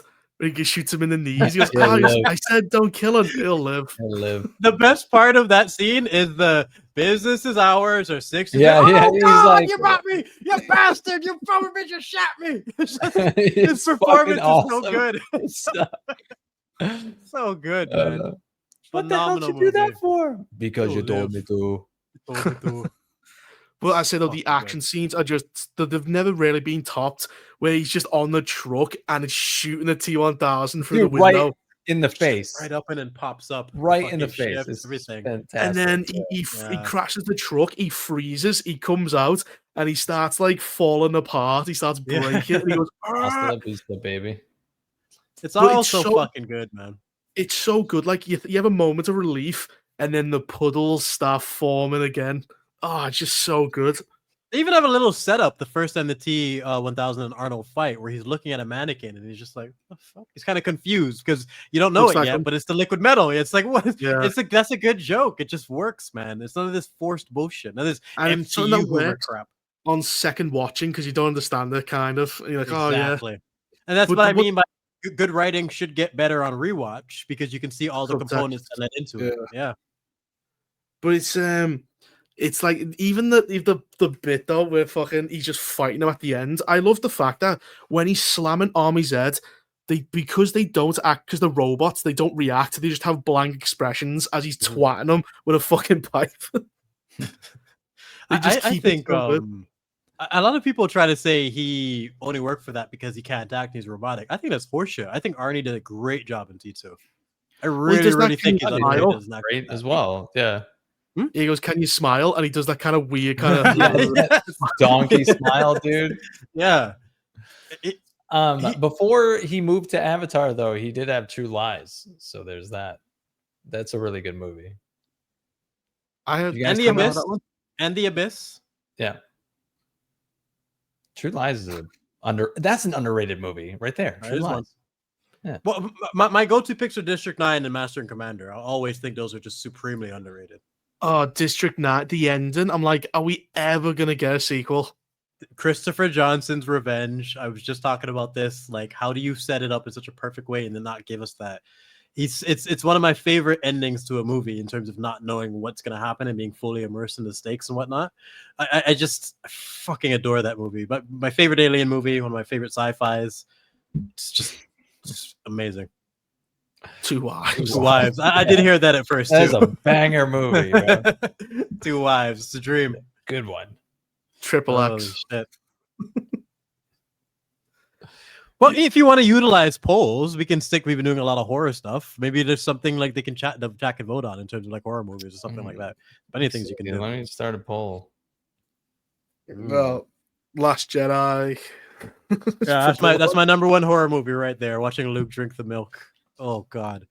It is interesting where you can kind of point to 2016 as like the moment where films just fell apart, and it probably was the female Ghostbusters. Ghostbusters was the thing that really started it all, but for me, I truly think you have to pick TOJ. It started an online revolution in media criticism.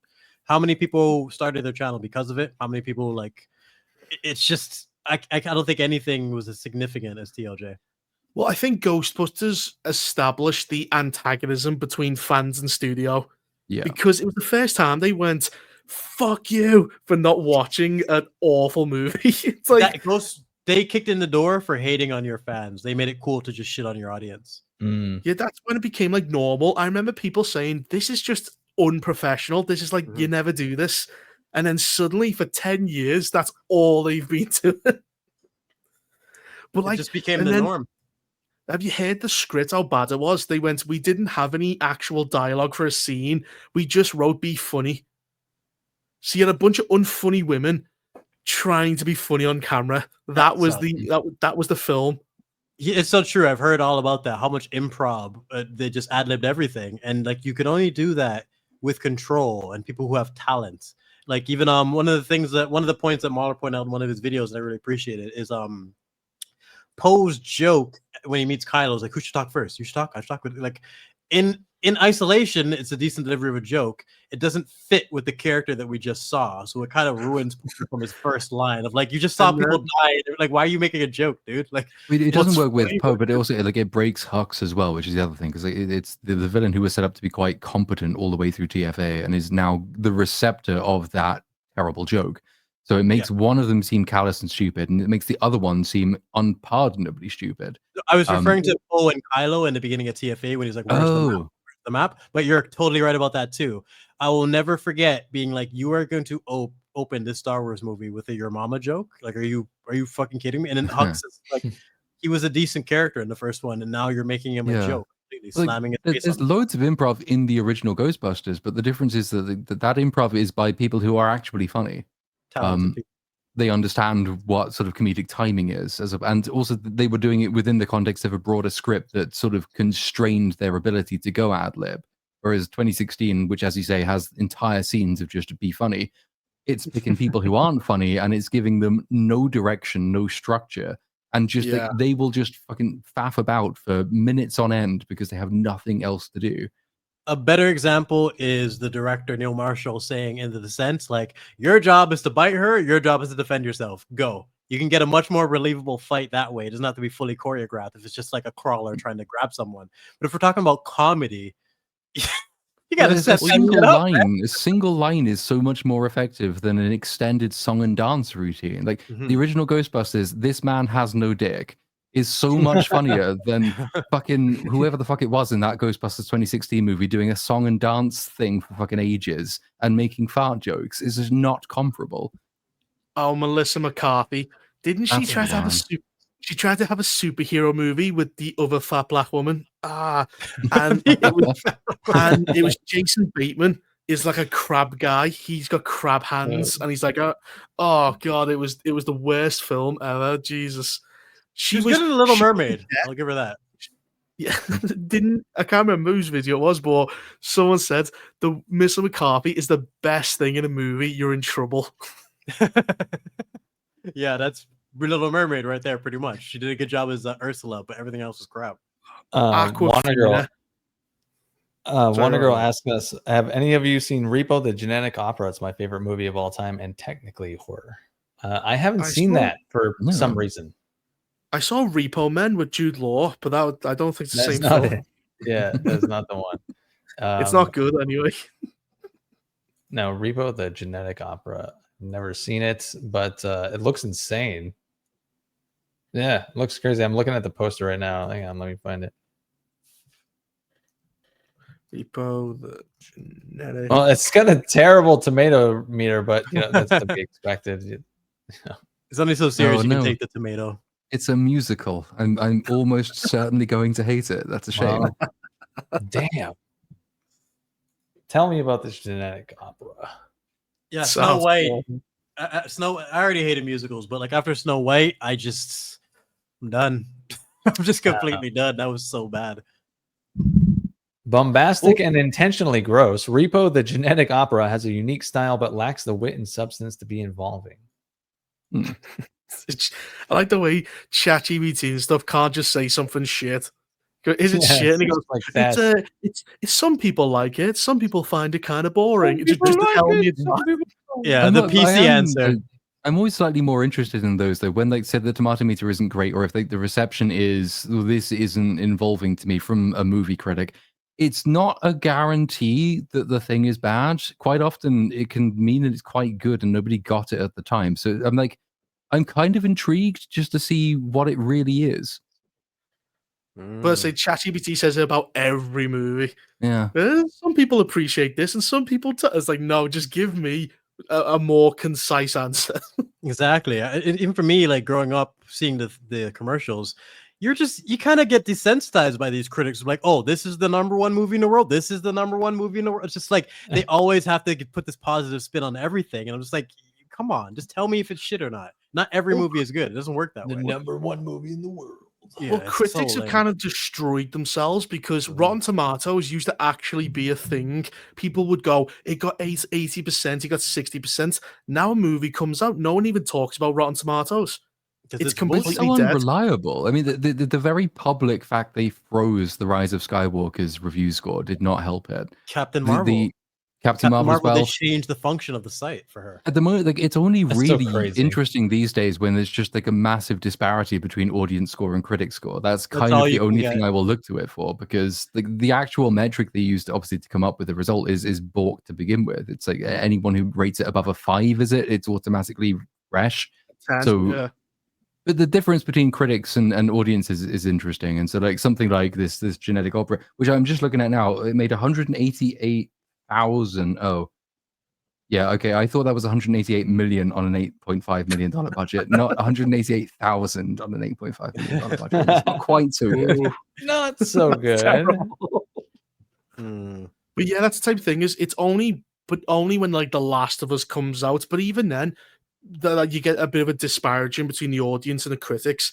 But I was saying, even then, it's kind of like we all know it's shit. We all know Rotten Tomatoes is corrupt. We don't really need to go see even that. Even the audience scores bad. No one points at it anymore. It's basically a dead website. No, it doesn't work. I think IMDb is one of the only ones that's like moderately accurate in terms of okay, that's fair with their ratings. More You usually have a consistent. good idea. Yeah, it's just idea. Well, I mean, it's good for memes though, because was it Borderlands when Borderlands came out and it was at 0% on Rotten Tomatoes, and then it jumped up to 4%. It's like, well, who the hell gave Borderlands a positive review? I wonder who. Oh, it's Grace Randolph. Obviously, it fucking is. She's ruined the meme. She's just she's hilarious. I love her. That's all Rotten Tomatoes is for. It's memes and arguments, and that's kind of it. Or like Black Panther when it was at 100%, and then one guy gave it 99 because he didn't like the action scenes. They're like, "You fucking racist! We'll fucking kill you! String you up by your fucking toes! Racist! Piece You of don't shit. like Gumby Black Panther CGI? You don't like the action? You must hate black people." That's the other conclusion. Oh It's my like God. what? Fucking rhinos, bitch! Trash. God, The rhinos. Oh my God. rhinos, bitch! Suck it. God. I haven't. Didn't you? Damn. I still haven't seen it. Didn't you say he goes? I sit down like a rhino or something like that. Oh yeah, that was Craven when he's like everything he said that he did like a rhino. Yeah, I read the news like a rhino. Exactly. Like Hard skip on that movie. I forgot it even existed. In So did I until it came up again. It's just it's Aaron Taylor Johnson and Taylor Russell Johnson. Crowe. It's a good cast. My Jesus. What a waste. But Russell Crowe doesn't give a shit anymore. Oh, he so obviously doesn't. It's just Thor. he doesn't. Thor: Love and Thunder was what the end gave of the line. that for away? me. His giant gut did that. It's the same Gerard Butler. Until How to Train Your Dragon, he just was in nothing but shit movies. Fassbender's another one. That guy needs to fire his agent. Like, dude is years the ago. man, and he's not getting any younger. He better get some fucking roles while he can. At least he had a couple of. I mean, he was David in Prometheus, which is the only good bit about Prometheus. Yeah, he was Magneto, and he was really good as Magneto. I He thought. definitely Just was. a shame Great. about Excellent. kind of the films he was Magneto in. Although he kept going Irish at some points, he just randomly his Irish accent would just slip in. Oh, Like actually, the best scene in Apocalypse. I was gonna say the best scene in Apocalypse is the Magneto scene when he's like trying to hide with his family and then he ends up killing all those guys. It's actually pretty cool. Like he does a really really good job with Magneto. But then, oh no, the killer. Did you guys see the killer? Platoon. What is this? it's called a gunt.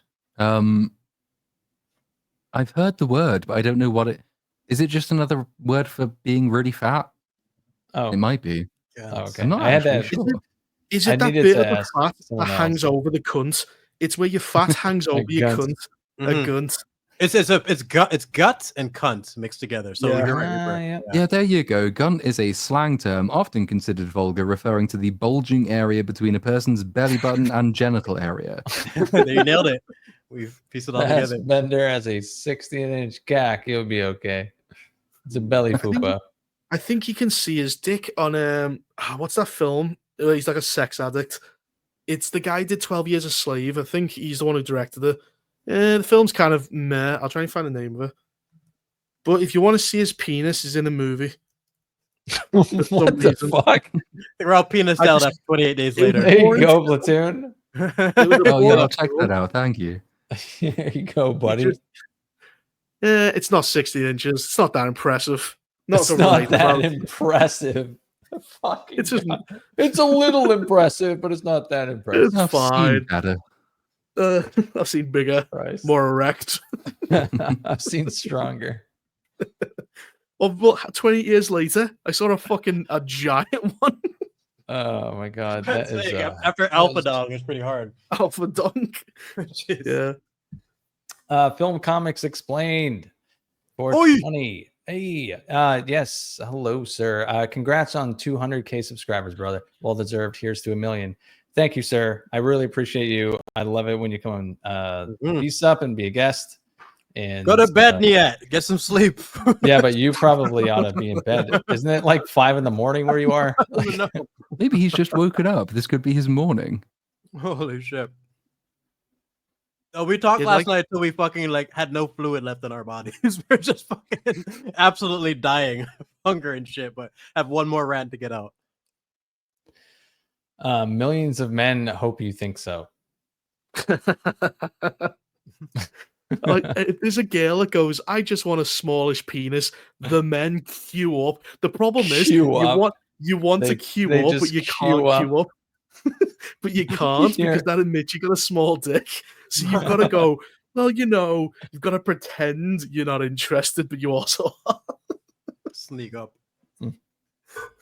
Oh yeah, you could get, if you went, I can only deal with 4 inches. Man, there would be millions and millions of men on planes. Mostly Chinese. Razor Hammond says, what are your favorite novels? Praise Brooks. Hello. Ooh. There's quite a lot of those. Platoon, you want to go first? No, after you, Cynic. I was just gonna say I'm a simple man, so it's Lord of the Rings. Yeah. Wow, you fucker! That was yeah. There you go. I'm a simple man. Not a big reader, but Fellowship is a quick, easy answer for me. I don't think I've ever read a book. Oh Jesus Christ! Ever? No, I've never finished a book. I read one chapter, The Selfish Gene, by Richard Dawkins, and then I kind of went, "Oh, that was interesting," and I just never picked it up again. Actually, I have a better answer. I've never finished the book. Just because you just propped that on me, the opposite. I was told to read this book called Crab, which was basically about an alcoholic teenager that hated his life and decided to train and go live in the wilderness or something. And I was like, what the hell is this? I ended up reading the entire book in one sitting, literally from front to back. Just I could not put it down. I'd never experienced anything like it. Being that addicted to the book. I'm not sure how many pages, but a decent sized novel in legit one sitting. And for me, that's massive. I'm a movie guy. For me, I have to be even committing to shows is tough because it's a big commitment and it could fall off. Movies or books is even more so, but that I'll never forget being so immersed in that book and having I thought we were going to be on chapter 1, and by the next day I knew the entire book back to front. I was blown away. My problem is I read the words and I read the whole chapter and I go, what the fuck did I just read? Yeah, you gotta read again. You gotta do it again. Oh my god, I still have that ADHD, bro. Gotta reread this whole page because I didn't take anything in. Yeah, I go chapter 2 and I go, what the fuck happened in chapter 1? And then I just never finish the book. And I just go, this is clearly not for me. It's more of a risk than a movie as well, because you don't necessarily know what you're going in for in the same way there aren't trailers for books. You don't really know what the story is going to be. It's obviously a way bigger time sink, and it kind of requires a different mode of taking in the art. You almost have to go in there expecting for your time to be wasted in order to pay attention to the thing, in order to make it less likely that your time is being wasted. But there's a huge amount of what is considered high literature, especially modern high literature, is just pointless shit, and it's not worth reading. But there's some really good ones. The older tends to be better. There's some books that everyone should probably read or at least consume in some form. Audiobooks are a really good way of doing it, especially if you're really busy. My Audible stats are a bit insane because I just leave it running every night. So I think I've not even had it that long, and I think I've got 6 months of Audible time already. But Evil in War is brilliant for comic novel, quite bleak, quite doesn't really give a shit about offending people, even for the time that he was writing. Very funny. P.G. Woodhouse is kind of similar, but a little bit less biting. Oscar Wilde, obviously very good. Lord of the Rings, pinnacle of fantasy. Just finding the best examples in each genre. They're usually part of the canon for a reason. They're usually worth reading. Do you have any books that you recommend based off popular media? Like, for example, I have like Alien and Misery on my bed. I was thinking of checking out. It'd be cool to get. It's easier to get immersed in a book when you already have an idea of the story. You don't feel like the time Yeah. is wasted. I mean, So, Jurassic any Park is recommendations probably there? a good one.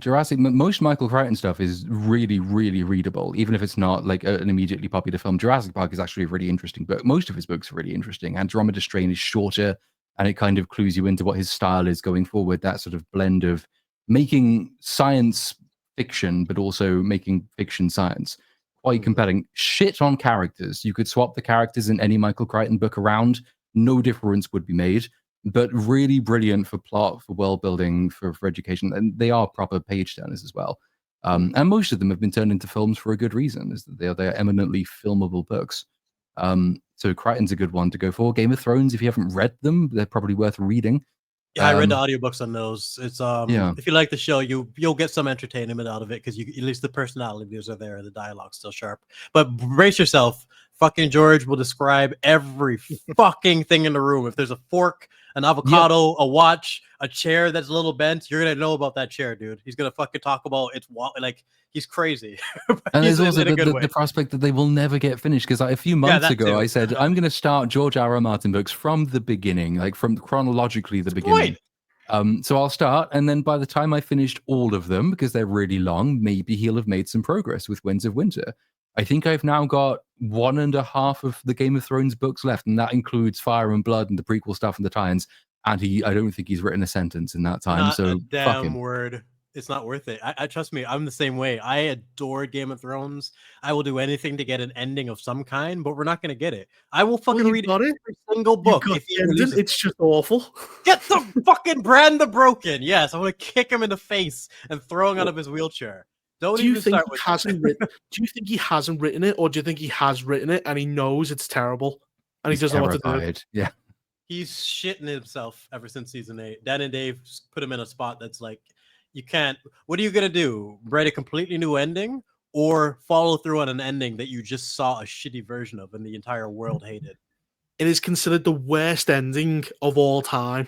That's that you've been like I generally like every week it was like being waterboarded. It was that bad. You know what the worst part about it is? The first episode of season 8 was like a fucking horror movie. And it was so awesome. Remember the little kid on the wall that came to life and shit? I'm like, yo, what are we doing? Game of Thrones is going full horror. And then they shit the bed completely. Like you had a good moment where Jamie knights Brienne. It's the only good moment in 6 episodes. It's the one people reference. And that's why I'd say she's the only character who makes it out without... I don't even include Tormund because he got Flanderized. He was just the comedy man towards the end. I think Brienne the Beast is the only character that made out of Game of Thrones without getting obliterated. Well, she did by Jamie. He smashed it. He smashed it and then left it. You fucking piece of shit. I've had you now. Our friend Bush McFadden says, congrats on 200K. A 16-inch cock isn't that impressive, says Reaper. Okie dokie. It's only longer than my arm. It's not yes, 16 you are correct. Inches. I've seen the movie. When this came in, this did make me laugh when I read it. The alpha dong he's close. He's close, man. He's close. The alpha dong is about the alpha dong's like I wouldn't even say that's 16 inches. He's close. He's got a good like 11 on him at least, man. Like that's what I'm saying. He doesn't. Michael Fassbender doesn't have a 16-inch. He'd be a tripod. Fucking Jesus! I just think the alpha dong. Do you reckon the actor could go and make it bigger? Bigger cock until it's like a third leg and he's running on 3 legs. How long do you think, like, how much time, effort do you think went into, like, choosing the size of the prosthetic? Like, he probably went circumcised, uncircumcised. What's they got to go through all that. They put more effort in that than the characters. Like, the cock was definitely a big portion of it. Practical effects, getting that shit right. Who cares about the mom's character, even though she's pivotal? We got to get this dong right. Gotta get this dick right, dude. This is the alpha cock. It's not even the fact that it's practical effects or prosthetics. Sorry, the funniest part is that they encouraged him not to turn left or right, like not to move much. So all of his shots are him running straight, so the dick didn't fall off. It's so funny, man. They probably went to the kids. Listen, you're in Hollywood. You're gonna see a few of these. Well, I'd reference Eastern Promises. The Vigo's fighting that. Dude, he's fucking the bravest actor ever. He literally did an action scene with his dick flinging around. It's the real deal. So, yeah, some people have the balls for that type of thing. Is Viggo Mortensen coming back for the Hunt for Gollum? I hope not. Supposedly, yes. I hope not. Didn't Andy Serkis? I don't know. He's that good a director because he did Animal Farm, and apparently I haven't seen it, but apparently there's fart jokes and stuff in it. The thing about the Bolshevik revolution is apparently ruined with a lot of kiddie jokes. I just stick to acting, man. Stick to what you're good at. He's so talented. I loved him as Alfred in the Batman. I loved him in Andor. Loved him anytime I've ever seen him on screen. Caesar. Yes. He's really good, Caesar. Yeah.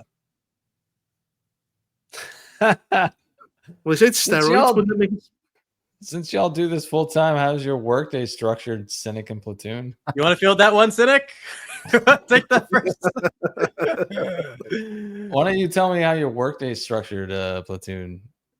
I don't. It's not really a structured workday. If it's a day, it's work. It's that. I will wake up. I will go straight into a Judas meeting. Then I will go straight into another Judas meeting. Then I will sit down and I will have breakfast, lunch, and dinner. Then I will script. And then I might script until I go to bed. Or I might script until it's a live stream if it's a Monday or a Saturday. Or sometimes a Sunday. Quite often a Wednesday for Super Kit Chat, catch-ups, and EFAP.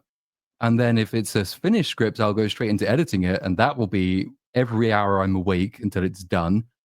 And then it will carry on, and it will carry on. And then I'll occasionally look at my calendar and, oh, look, there's another Judas meeting on top of the 3 I already have. And so it's just work, kind of non-stop work. It's a life of a kind. You sound more plugged in Cerebro. You got to be addicted to this shit, man, to be able to maintain with it. Like, thinking about movies all the time, thinking about. Yeah. Well, that is the fucking other thing. Because then it's like if it's a Tuesday, then the trainer comes on Tuesdays. But then if it's not a Tuesday, I'm opening a business with him. So it's like I'm still fielding calls about stuff because we've got a property that we're redoing. So it's like we've got to have meetings of what we're buying to decorate the property, who we're hiring, all of that shit. So like there's loads of stuff. I have lots of stuff to do. It's like I'm not bored ever. I also just don't leave the house. It's great. My day is my day is not nearly as busy as his, but if it's a work day, like it's if it's a work day. If it's a work day. If it's a work day, like I don't know. I'm not gonna rush. Like I'll get up at 8. I have a routine, like no matter what, if I'm working or not. So I'll go through my morning ritual of making my coffee in the French press or whatever, and it takes me like 2 hours to drink it. So, and then I go to the gym, and then I come home and make lunch and take a shower, and then I am ready for the day. Then I am ready to work. It's like from there. Yeah, then I'm ready to work from there. And I just do scripts at this point. Like when I got to 100K, I was doing everything myself, but now I outsource a lot of things except the script writing, and obviously like, you know, I have to film myself and record myself or whatever, including the audio. But that's what I'm worried about. And that's all I'm worried about. So, you know, and it takes me like, I do like 2 or 3 videos a month, usually 3, and it'll take me, you know, 2 or 3 days to write a script. And then I'm done for a while till the next video. That's that up. Yeah. Doing nothing. Fucking Nintendo Switch and playing games and fucking. It's hard to anticipate it though sometimes too. Like I thought I was getting a little gap with Squid Game here because I thought it was next month, but it's next week. So I'm like, shit. So I'm gonna have to go rapid fire with everything. So kind of similar. Try to wake up early, cook, clean. If you can get a workout in, that's great. And then I'd like to start at like 12 and have everything done so I can work from like 12 to 6 and try to get as much editing or copyright editing or script work or research, whatever is done for that. And waking up early is such a weird concept. Yeah. I don't understand it. I can't do mornings. my morning is like first meetings of the day are 4:45 p.m. and I will wake up at 4:30 p.m. and I will usually be working until 7 a.m. I think, and then I'll sleep. Jesus. Jesus. Does sunlight just hurt you? Does it like just set you on fire? Honestly, it's got to the point where to try and get some, I leave my curtains and window open and try and get sunlight while I'm sleeping. Oh, God. I think there's like a through line of not liking work during the, I don't know, like during the morning and day and stuff. Yeah. I'm basically a writer, so I just like working at night mostly. So, you know, I force myself to start work by like 3. I'd say usually it's so much nicer because there's so like fewer distractions. The later it gets, the fewer people are awake and the fewer like demands there are on your time. And certainly for scripting stuff, because I've always been like this, even before like YouTube stuff, I would always just write until about 6 or 7 a.m. and then go to bed. And I've been doing that basically since I was 12. And it is just because like it's so quiet and you can just, your time is entirely your own. Your creativity is like at a new level in the AM. I really think that's when you get some of your best work done. Where I'm like exhausted, I should be going to bed, but I got all the good ideas now. And I could probably do you're making me think of like my fucking horrible, like most of the times when I first started coming on B-Sup, I'd be up at 4 in the morning, have to drive 20 kilometers to go weld all day with a bunch of fucking racist assholes, and then drive 20 kilometers back to try to make it back in time for B-Sup. And I'm barely a human by the time I say hi to you guys. I'm so fucking tired. I've had a full work day and I've been up since 4, but fuck it. Let's talk about some movies. And it's just crazy. Everyone's routine is going to be different, but like, but you also have a real actual job, which you know you have to produce stuff for. In a way, we can bitch about it, but this is kind of a job at least we've sort of chosen or lucked into in some cases. But like, having done the whole, you know, keeping the day job going whilst also trying to do stuff, I understand that like how tiring that can be. But you're always one of the most like energetic and, you know, nicely talkative people there are around. But it's because I love movies. Look at the fucking EFAP thing yesterday. I could have gone. Well, that's the thing, right? It's easier when it's something that you can actually say, I genuinely love doing this. Like it's genuinely interesting. It's not it's like the year leading up to quitting the full-time job that I was at the FT, I was probably doing 4 hours sleep a night on average because I was writing a book until like 7 a.m. And then my meetings were at 9, get up for meetings. I would probably sleep through most of my work day because actually there wasn't that much work to be done. But you can make sacrifices more if you're genuinely enthused by what you're doing. And it's kind of the lucky thing about doing this is that, you know, we're all kind of to varying degrees in different aspects. We're all pretty into this stuff. You have to be addicted to this shit. You love stories and you just like, you can't put up all the things that we do unless this is something that you're super passionate about. Just it's almost impossible to maintain that, you know? And for me, it's like, I'll give you the best example was one of my favorite podcasts I ever did was the reaction stream we did with breaking down that Cynic video. That was so much fun. But the irony is arguably the worst workship I ever had in my entire life was that day. I legitimately like got assaulted that day. Like not my definition of assault, like not like hit on, but like based on their categories, what that person did to me could have been categorized as assault. I had a horrible day at work. Came back and then had a fantastic night with you guys. I'm like, this is what I'd much rather be doing than fucking stupid trades and just melting your fingers away with this shit. It's insane. But yeah, I've loved movies since I was a child. I'd much rather try to make this work. That was my mindset, dude. Like when I first started this was I knew that I was making something of quality because of the, you know, unsolicited reactions that when I tried out with people and like, oh, that was a real reaction and they really actually enjoyed that. There might be something there. Yeah. Cathartic experience, especially if it happens for you or like everyone's going to have their origin story. Like you said, Matrix regurgitations for you. It's TLJ for me. That's one of the big ones. And like, you're going to have that moment that just really clicks with you of just like, holy, what like even with Luke, I didn't realize I cared this much about storytelling or characters until I saw Luke get completely raped before my eyes. I'm like, I didn't right before my fucking eyes, completely. I wasn't aware how much I liked this character until I saw that. I thought, yeah, it looks cool and all, but shit, that was actually it's the South Park episode where they rape Indiana Jones. It's that kind of radicalizing moment, and you think, well, these people are paid so much money to do this, and I will do a better job for free. And fuck it, I've got some time. I'll prove it. And then yeah, you take the risk, you stick it out online. And like the internet isn't always a very nice place to work. It's always a massive risk putting anything public online, because if you're not very good, people will tell you. But luckily, you know, I think we've all been pretty good at what we do, and the people seem to like it. And then you get you know, the really great thing is always sort of hanging out with the people in chat during streams and during videos. It's like kind of one of the most enjoyable things, having spent, say, like all of a month working on a video that might end up randomly demonetized because I call the Japanese the Japs for some reason. It's still great fun because I get to live premiere it, and then it's just like 4 hours of talking to people in chat that I wouldn't have met otherwise, and like that you know, given tips, given advice, great people to speak to. So it's like 100%. You form a little community. And it just happens so quick. I've lost track of all the cool people I've met online. It's insane over time. And I'd say one thing too, randomly, is like one of the biggest compliments a YouTuber can get, oddly enough, is having old videos slowly grow up, because it means that people genuinely want to see what you have to say, even if it's not based on the algorithm, even if it's not based on what's going on right now. You just want to see what this person has to say, and they're curious about your delivery. So it's like, that's one of the biggest honors you can get as a YouTuber, for sure. It makes a big difference. Just to echo. I treat my audience terribly. I don't post often. I don't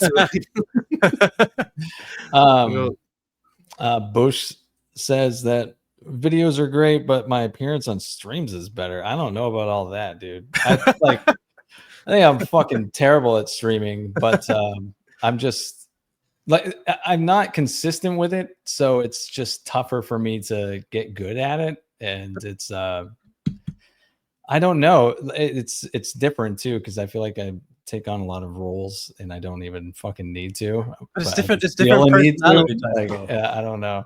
It's different personality types. Not everyone's going to be suited for, like, not everyone's like a loudmouth type thing. Like I mentioned this with you and Cap too. He's another one that reminds me of this, where you don't talk too often, but I always enjoy what you have to say, and it's always adds something to the conversation. So like that's the biggest thing for me.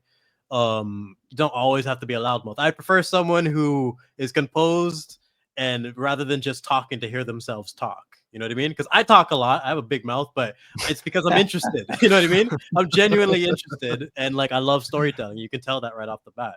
But there's never going to be a stream where someone's like, "Shut the fuck up, Brooks," but then someone else, you know what I mean? But then someone else might appreciate the point I'm making. But it's just, it comes from a place of passion for me. Get my job. That's the only reason I get invites. That's why I have to be on camera. You are our equivalent of having tits on stream. That is Cynic. It was just like difference. Christ. It's also the dynamic, because sometimes you can actually be good by yourself. Then you're on a stream with a bunch of boring bastards, and it's like, oh, this is just awful. Like, you try and put out something, and no one gives you something back. You're like, why the fuck am I here? You throw a joke out there that's a fucking zinger that, you know, a lot of people would have reacted or at least understood the reference, and they just fucking flies over there, and you're like, all right, why am I even here? And then you go, okay, no jokes, and this will be kind of boring. But then they give you nothing. They give you nothing to work on. I've been in those ones. I'm like, why the I make jokes about touching children. I make jokes about racism. No reaction. I'm going through my entire repertoire for you fuckers. What do you want? I'm that guy. I got raped. I'm out of left. I'm just gonna say the N-word and leave. That's what I should do. This is why I think having a random question, stream. Just a random media question to throw out sometimes just really fucking helps. Like if a stream just dies, I'll just ask a question, and next thing you know, you have a topic. Like one of my go-to ones is like I've mentioned it before, is what do you think is worse casting? Brie Larson's Captain Marvel or Daniel Craig's James Bond? I think that's fucking interesting right off the bat. There's a lot of things you can get off of that. But just when you on the subject of bad casting, that's an easy thing to be able to pop out. But just throwing out a question, it just helps sometimes. Some people can't do that. I go tits or ass. That's my one. Besney Lala says, hi, congrats. Very happy for you. And I appreciate that. Thank you very much for what is that? RSD. Russians. You're bought by them now. You're going to be Lauren Chend. You're going to be taken off the internet. God. Oh, no. RSD. What happened to her? That chick was like, oh, she's in Guantanamo Bay right now. They've got like things to her nipples and just electrocuting her, going talk. Well, she literally fell off the face of the earth, so that's my fantasy anyway. Yeah. She's being tortured. But like she must be in some prison because she is like just some gulag, persona non grata. Like, because you've got people like that Jack Murphy who's still on the internet. You get people who's still on the internet after doing the worst things. She is just vanished. Well, some people can just write. I mean, Destiny is a really good example of someone. I think his motto is just stream through it, and to whatever you think of him, that's what he's done, and evidently it's worked. I thought his sex tape would have ended him. How many people could survive with their reputation intact, having had your fucking horsecock lolly folder exposed by you on your own stream, and yet there he is. Still That's in my saying True absolute Detective fucking video. horse shit all fucking day, every day. It's just, some people can just survive it. Hassan Piker. My thoughts go out to him after one of his favorite countries got bombed the other day, but somehow is still incredibly popular. Some people just survive. I don't get He live streams with terrorists. Nobody, he's protected. Nobody else would even do half the shit he's done and get banned. And he knows it. There's a little privilege thing that comes with it. And he 100%. He's their golden boy, man. Twitch loves that motherfucker. Hassan is like, it's a failure of the human race that he's in the position he's in. He's just pathetic. And Destiny, I thought him sucking dick in a dark room was the end for him. I was like, the ugliest sex tape ever. Like, but it how was do more you the allegedly filming and then releasing sex tapes of people non-consensually, which was the thing that probably should have done for him, allegedly, but still hasn't. Like, plenty of controversies go around these people. Oh, Darkside Phil. He was masturbating. Dude, that Destiny, he's getting Me Too'd because what he did was allegedly he was basically sex for popping up on his live stream. He's basically fucking Harvey Weinstein, a bunch of girls again, allegedly, and he's getting lawsuit for over it. Yeah, and he's just fine. His audience of feminists are fine with it. Well, yeah, you can just brag it out. All you need to do is have confidence and a personality, which I guess he does, and people will stick by you. Your male feminist is being Me Too'd, and none of the audience have a problem with. It's the mental gymnastics of those male feminists. I don't understand how they operate. Well, because the male feminists, they're duplicitous. They have no backbone. They're snakes, aren't they? Yeah. It literally, it's an oxymoron. It doesn't make any sense. Male feminists don't go together. Echo asks us, can you have a poignant meditations on mortality followed 2 minutes later by a morphine doped out zombie snoring with his wang hanging? Stop bringing us back, Echo. We've like 17 hours of that goddamn movie and it's never going to end. I'm going to be talking about that movie till I'm gray and old. It's just Was anyone else laughing when he tried to pick up Ray Fiennes and he just kept slamming him against the roof? Yeah, I thought he was dead for sure. And like the kid knows exactly which dart to be able to pick up and it instantly kills the alpha. It was such a stupid scene, man. It came out of nowhere too. Dude, I would pay $1,000 to watch that. He's still Destiny, they play weird games. I couldn't stand that debate me bro phase. They're all just trying to they're all go, what do you mean by that? And what do you mean by that? And what do you this is an argument. Yeah. They want you to like steal man these. Because I love a good debate. I mean, there's some brilliant debates that you can find on YouTube, but they tend to be fairly old school. And then the key to it is that they're not between sophists. And the problem with a lot of like YouTube debate, which is like it is all sophistic. What it's about is I score win as opposed to I tell truth or divine truth from it. Mm-hmm. So much of it is just this really, really tedious game of egos. And can I be seen to score points over the other person?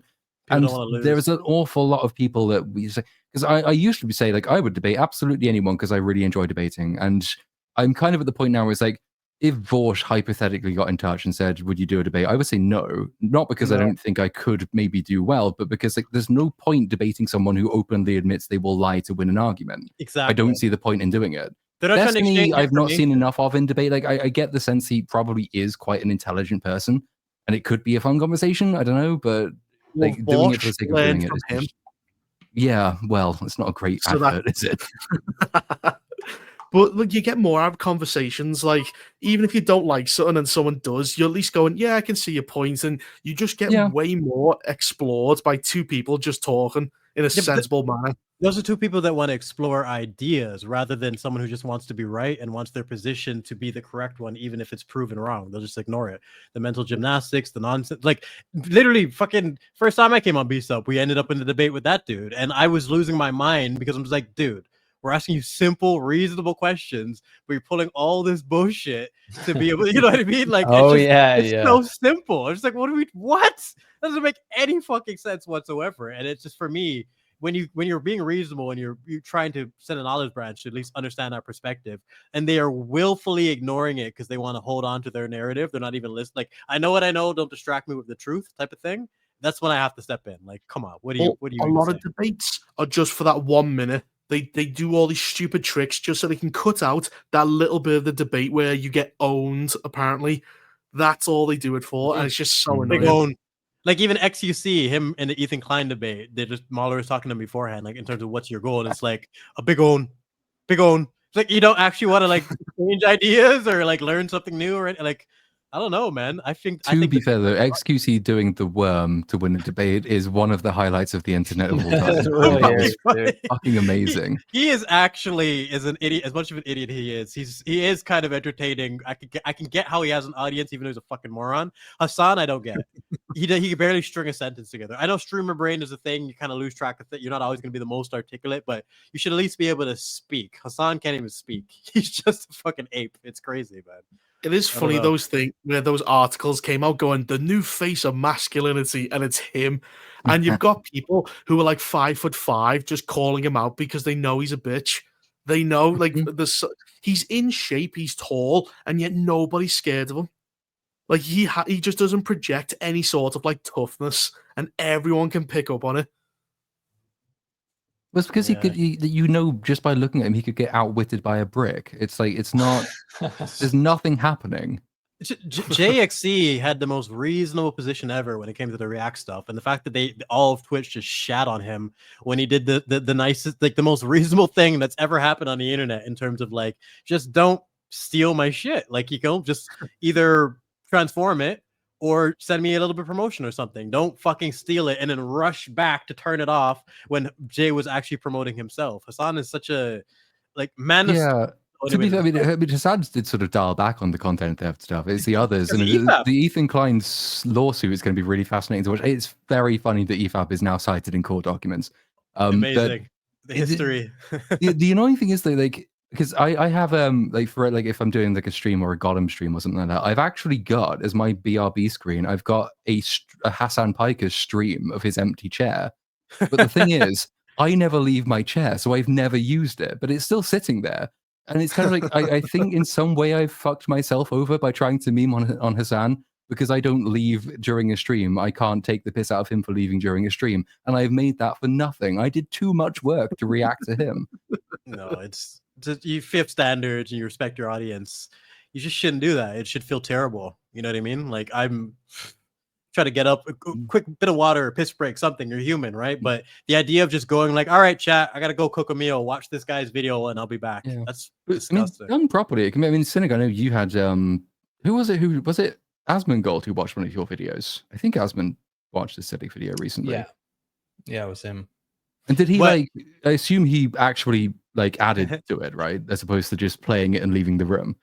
And even if he didn't, I'm sure he shouted you out and said, hey, check out this guy Cynic. He didn't say, cut it off as soon as you went to promote yourself, to make sure that his audience, to make sure that you don't get any value out of your own video. That's what Hassan did. Well, Amy watched the video and she said that he didn't add shit to it, but you know, is what it is. I'm just being honest. There you go. Wait, is AsmonGold the homeless one? He's the guy who looks like a orc, or he looks homeless, but he's rich. Yeah. Yeah. I think I've seen him. He just kind of like pauses and goes, oh, wow. And that's it. Yeah. That's what they think transformative content is. Just that's all the streamers are like that. They just watch shit and go, oh. No, I remember his words like, what? I remember having a conversation with Mahler like last year, and it was about XQC, and we were talking about the streaming situation of people leaving, you know, like Hassan leaving his chair or whatever, and just making money off that kind of content. And he was wondering if like people benefit from the React content? Well, I would say like I benefited from him watching that video. Like it kept it in the algorithm for a long time. I think it got like 500,000 views, and probably a lot of that has to do with the fact that he watched it and got it out there. So like people went and watched the actual video, at least in my situation. So but this is what I mean. He probably did the decent thing in terms of showing your name and maybe even shouting you out after. That's all you need, even if you're not going to transform. Did he change your thumbnail, or did he use your thumbnail with his face on it? Well, he used it's his thing for reaction content is like he does transform it. His editor or whoever does it puts his face on it and all that shit and whatever. But it's still my thumbnail, so that it's like I actually appreciated it because it's clearly not my video, but it's clearly my video that he's reacting to. Like it illustrates the point perfectly. So because there are a few, it's the transformation point is the important, because there are a few who've sort of, I think Ethan Klein brought this up as well, is that there's some who will just basically reuse the original thumbnail and the original title, put maybe a slightly small, almost invisible graphic there to indicate that it's something different. But what they're really doing by reusing all of the content from title to thumbnail is just parasitizing views. And you can tell like there's a difference between a React streamer who directs you to a video, because you can usually notice it in analytics, versus one who doesn't do that and who's actually really taking your place in the algorithm instead, which a number of the Twitch streamers are known to do. It's one of the reasons I think Ethan Klein's lawsuit is quite specific in who it's targeting, because he said in the video announcing it, like he's not going after some of the bigger names like say Hassan or XQC, but he's going after three particularly in Denims, Krogan, and whoever the other idiot is. I think? No, it's not Sniper Wolf. Too big. She's the one who just gets high on stream. Can't remember what her name is. But part of the reason is that like you do have to be specific for legal purposes. These are the ones who've admitted they're doing it to do it illegally. They're the ones who have said publicly, we are doing this so you don't support that creator. Whereas Hassan, I don't think has said that. But it's also a difference in that like some of the bigger React streamers you might have a problem with are still doing a little bit more than the worst offenders are doing. So someone like even AsmonGold, I don't really watch him, but like he might be a better than say a Denims is, and that he is transforming more than one of the people that is being sued.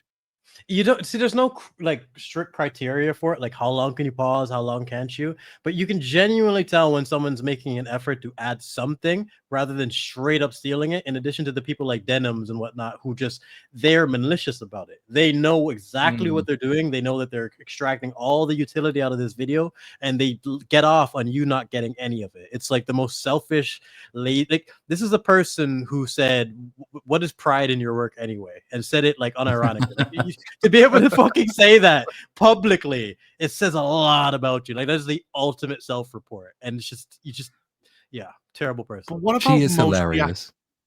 But what about most React channels where they just watch like, I don't know, they watch some anime and they just go, oh, like that, or they'll watch Lord of the Rings. Like, do you think those are kind of like the same? Go, you don't really have a right to exist.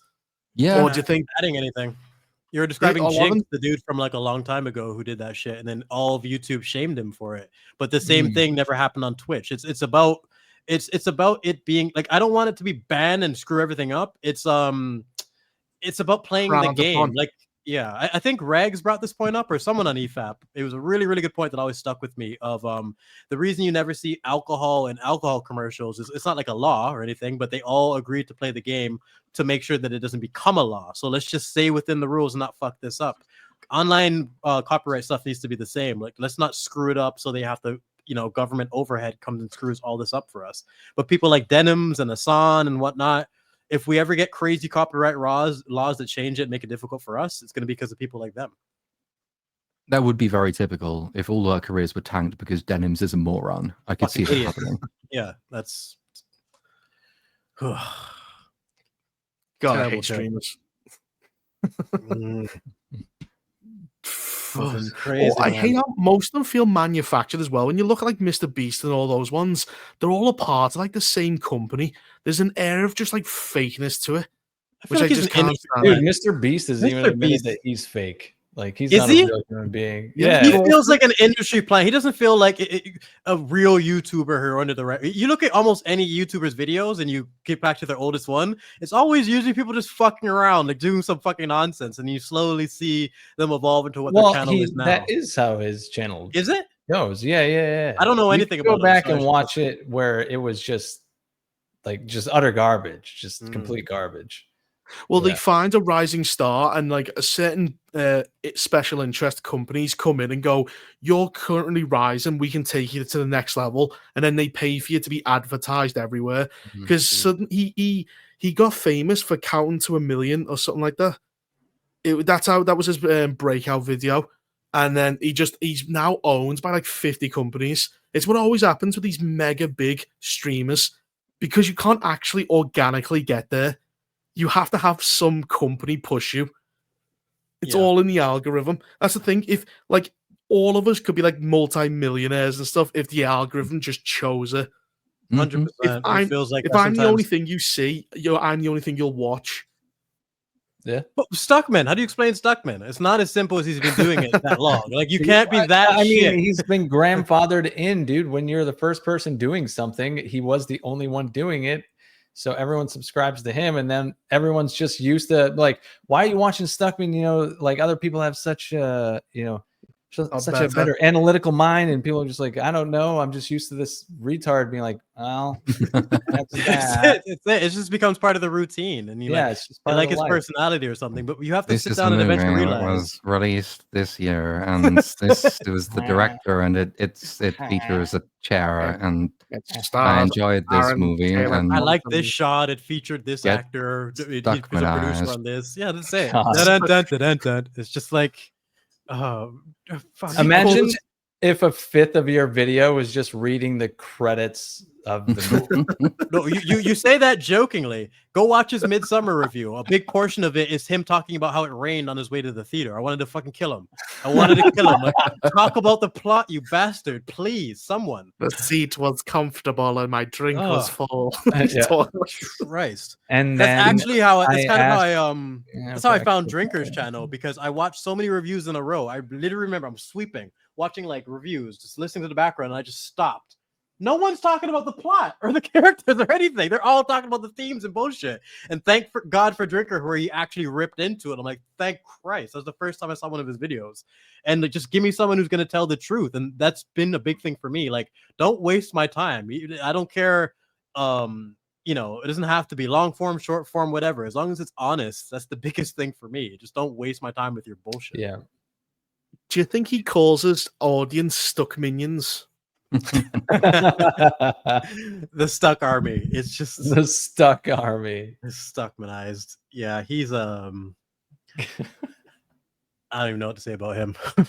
I don't either, dude. What the fuck? I'm genuinely interested though, because his movie's coming out in October, right? Shelby Oaks or whatever it's called.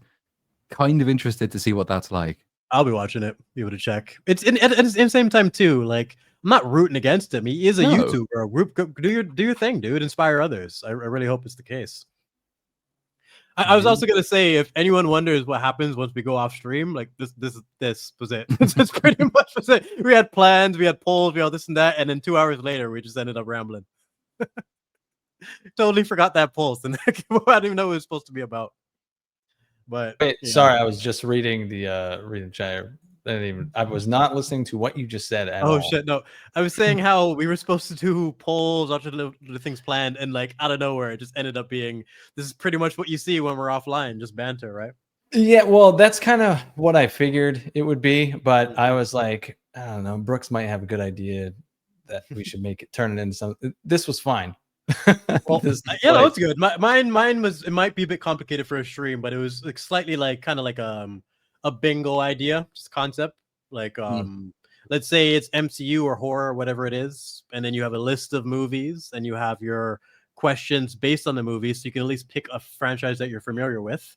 And if you get all the questions right, then you get to claim that film. And like the first one to claim 5 films wins, type of thing. So different way to get. Fun. We should do that. What do you know? Motherfucking Cynic ignored, but I got it all planned out, organized, had all the questions ready, and I didn't get a word back from him all week. But well, like I said, when it first popped up at the time, it was a too long didn't read scenario where I was just like, I should have threw some commas and spaces in there. I regretted it. Yeah, it seemed really like it's Discord. I'm like, fucking Discord doesn't let you press enter on things. So I was like, what the hell? So I just like, I should have chopped this up. I didn't want to read this, and I wrote it. But in the You have to press shift enter if you have a paragraph. Shift enter will do it for you. that is good because I'm tired of sending blocks to people on Discord. But I do think that is a decent idea for the future if we ever any other ideas to be able to do it, because it is fun, like different concepts and flexing people's knowledge on a particular subject. You can do it with the MCU, just whatever genre fits for people.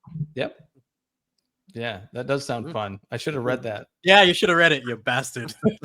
Next time, Next time. 300. or later, we could still do it. We could put it together randomly, very quickly. For B. Plenty of ideas in the noggin, man. We could all figure this shit out. Well, I will probably call it for the night. I've been streaming for 5 hours. I know that's nothing to you, Platoon, but that's a lot to me. You softy. Yeah. 8 hours on Saturday and then another like 4 the next day. Jesus. Intense. Fuck Thanks to everyone who's been hanging out and everyone who are Beast Up regulars too. You know, we appreciate you guys watching all day. All day. Happy Monday. You guys are wild. Buck wild. But yeah, thanks to everyone who's sending in questions and everyone who's sending super chats. Really appreciate you guys. And thanks to everyone who's subscribed too. I mean, point was that it's 200K. So I was like, let's do a stream for the channel for once. Yeah, congrats, man. Congrats. Respect. Yeah, I really appreciate it. Thank you very much. And thank you in the chat. I see you guys. I appreciate it. And I just wanted to remind everyone too about the Patreon that I launched. $5 to get you access to everything, and that'll always be the case. It'll be one price, and it'll be, you know, all the fixins. And it's right now you can see 3 new reviews that are Patreon exclusive, including Lilo and Stitch, which I hated. So movie. I feel like a lot of people subscribe to me because they like to watch me shit on things, and I shit on that one. So you can go watch that on Patreon. But yeah, thanks for hanging out, you guys. I appreciate it. I know this was Beast Up After Dark, but yeah, it's good fun. Have you considered doing an OnlyFans? Because we could try and corner OnlyFans for the film review market. Get rid of some of the tits, add in some pop culture analysis of the latest Marvel movie. I have not considered that. You gotta class up that website, man. OnlyFans is shit. Yeah, we'll just have to talk offline about it. You know, maybe you can start another business venture, I guess. But anyway, yeah, thanks again, guys, and we will see you on Beast Up next week, and a new video will be releasing on the main Movie Cynic channel this week as well. So see you then. Peace out. Bye. Fuck you. Cussed out twice in a day.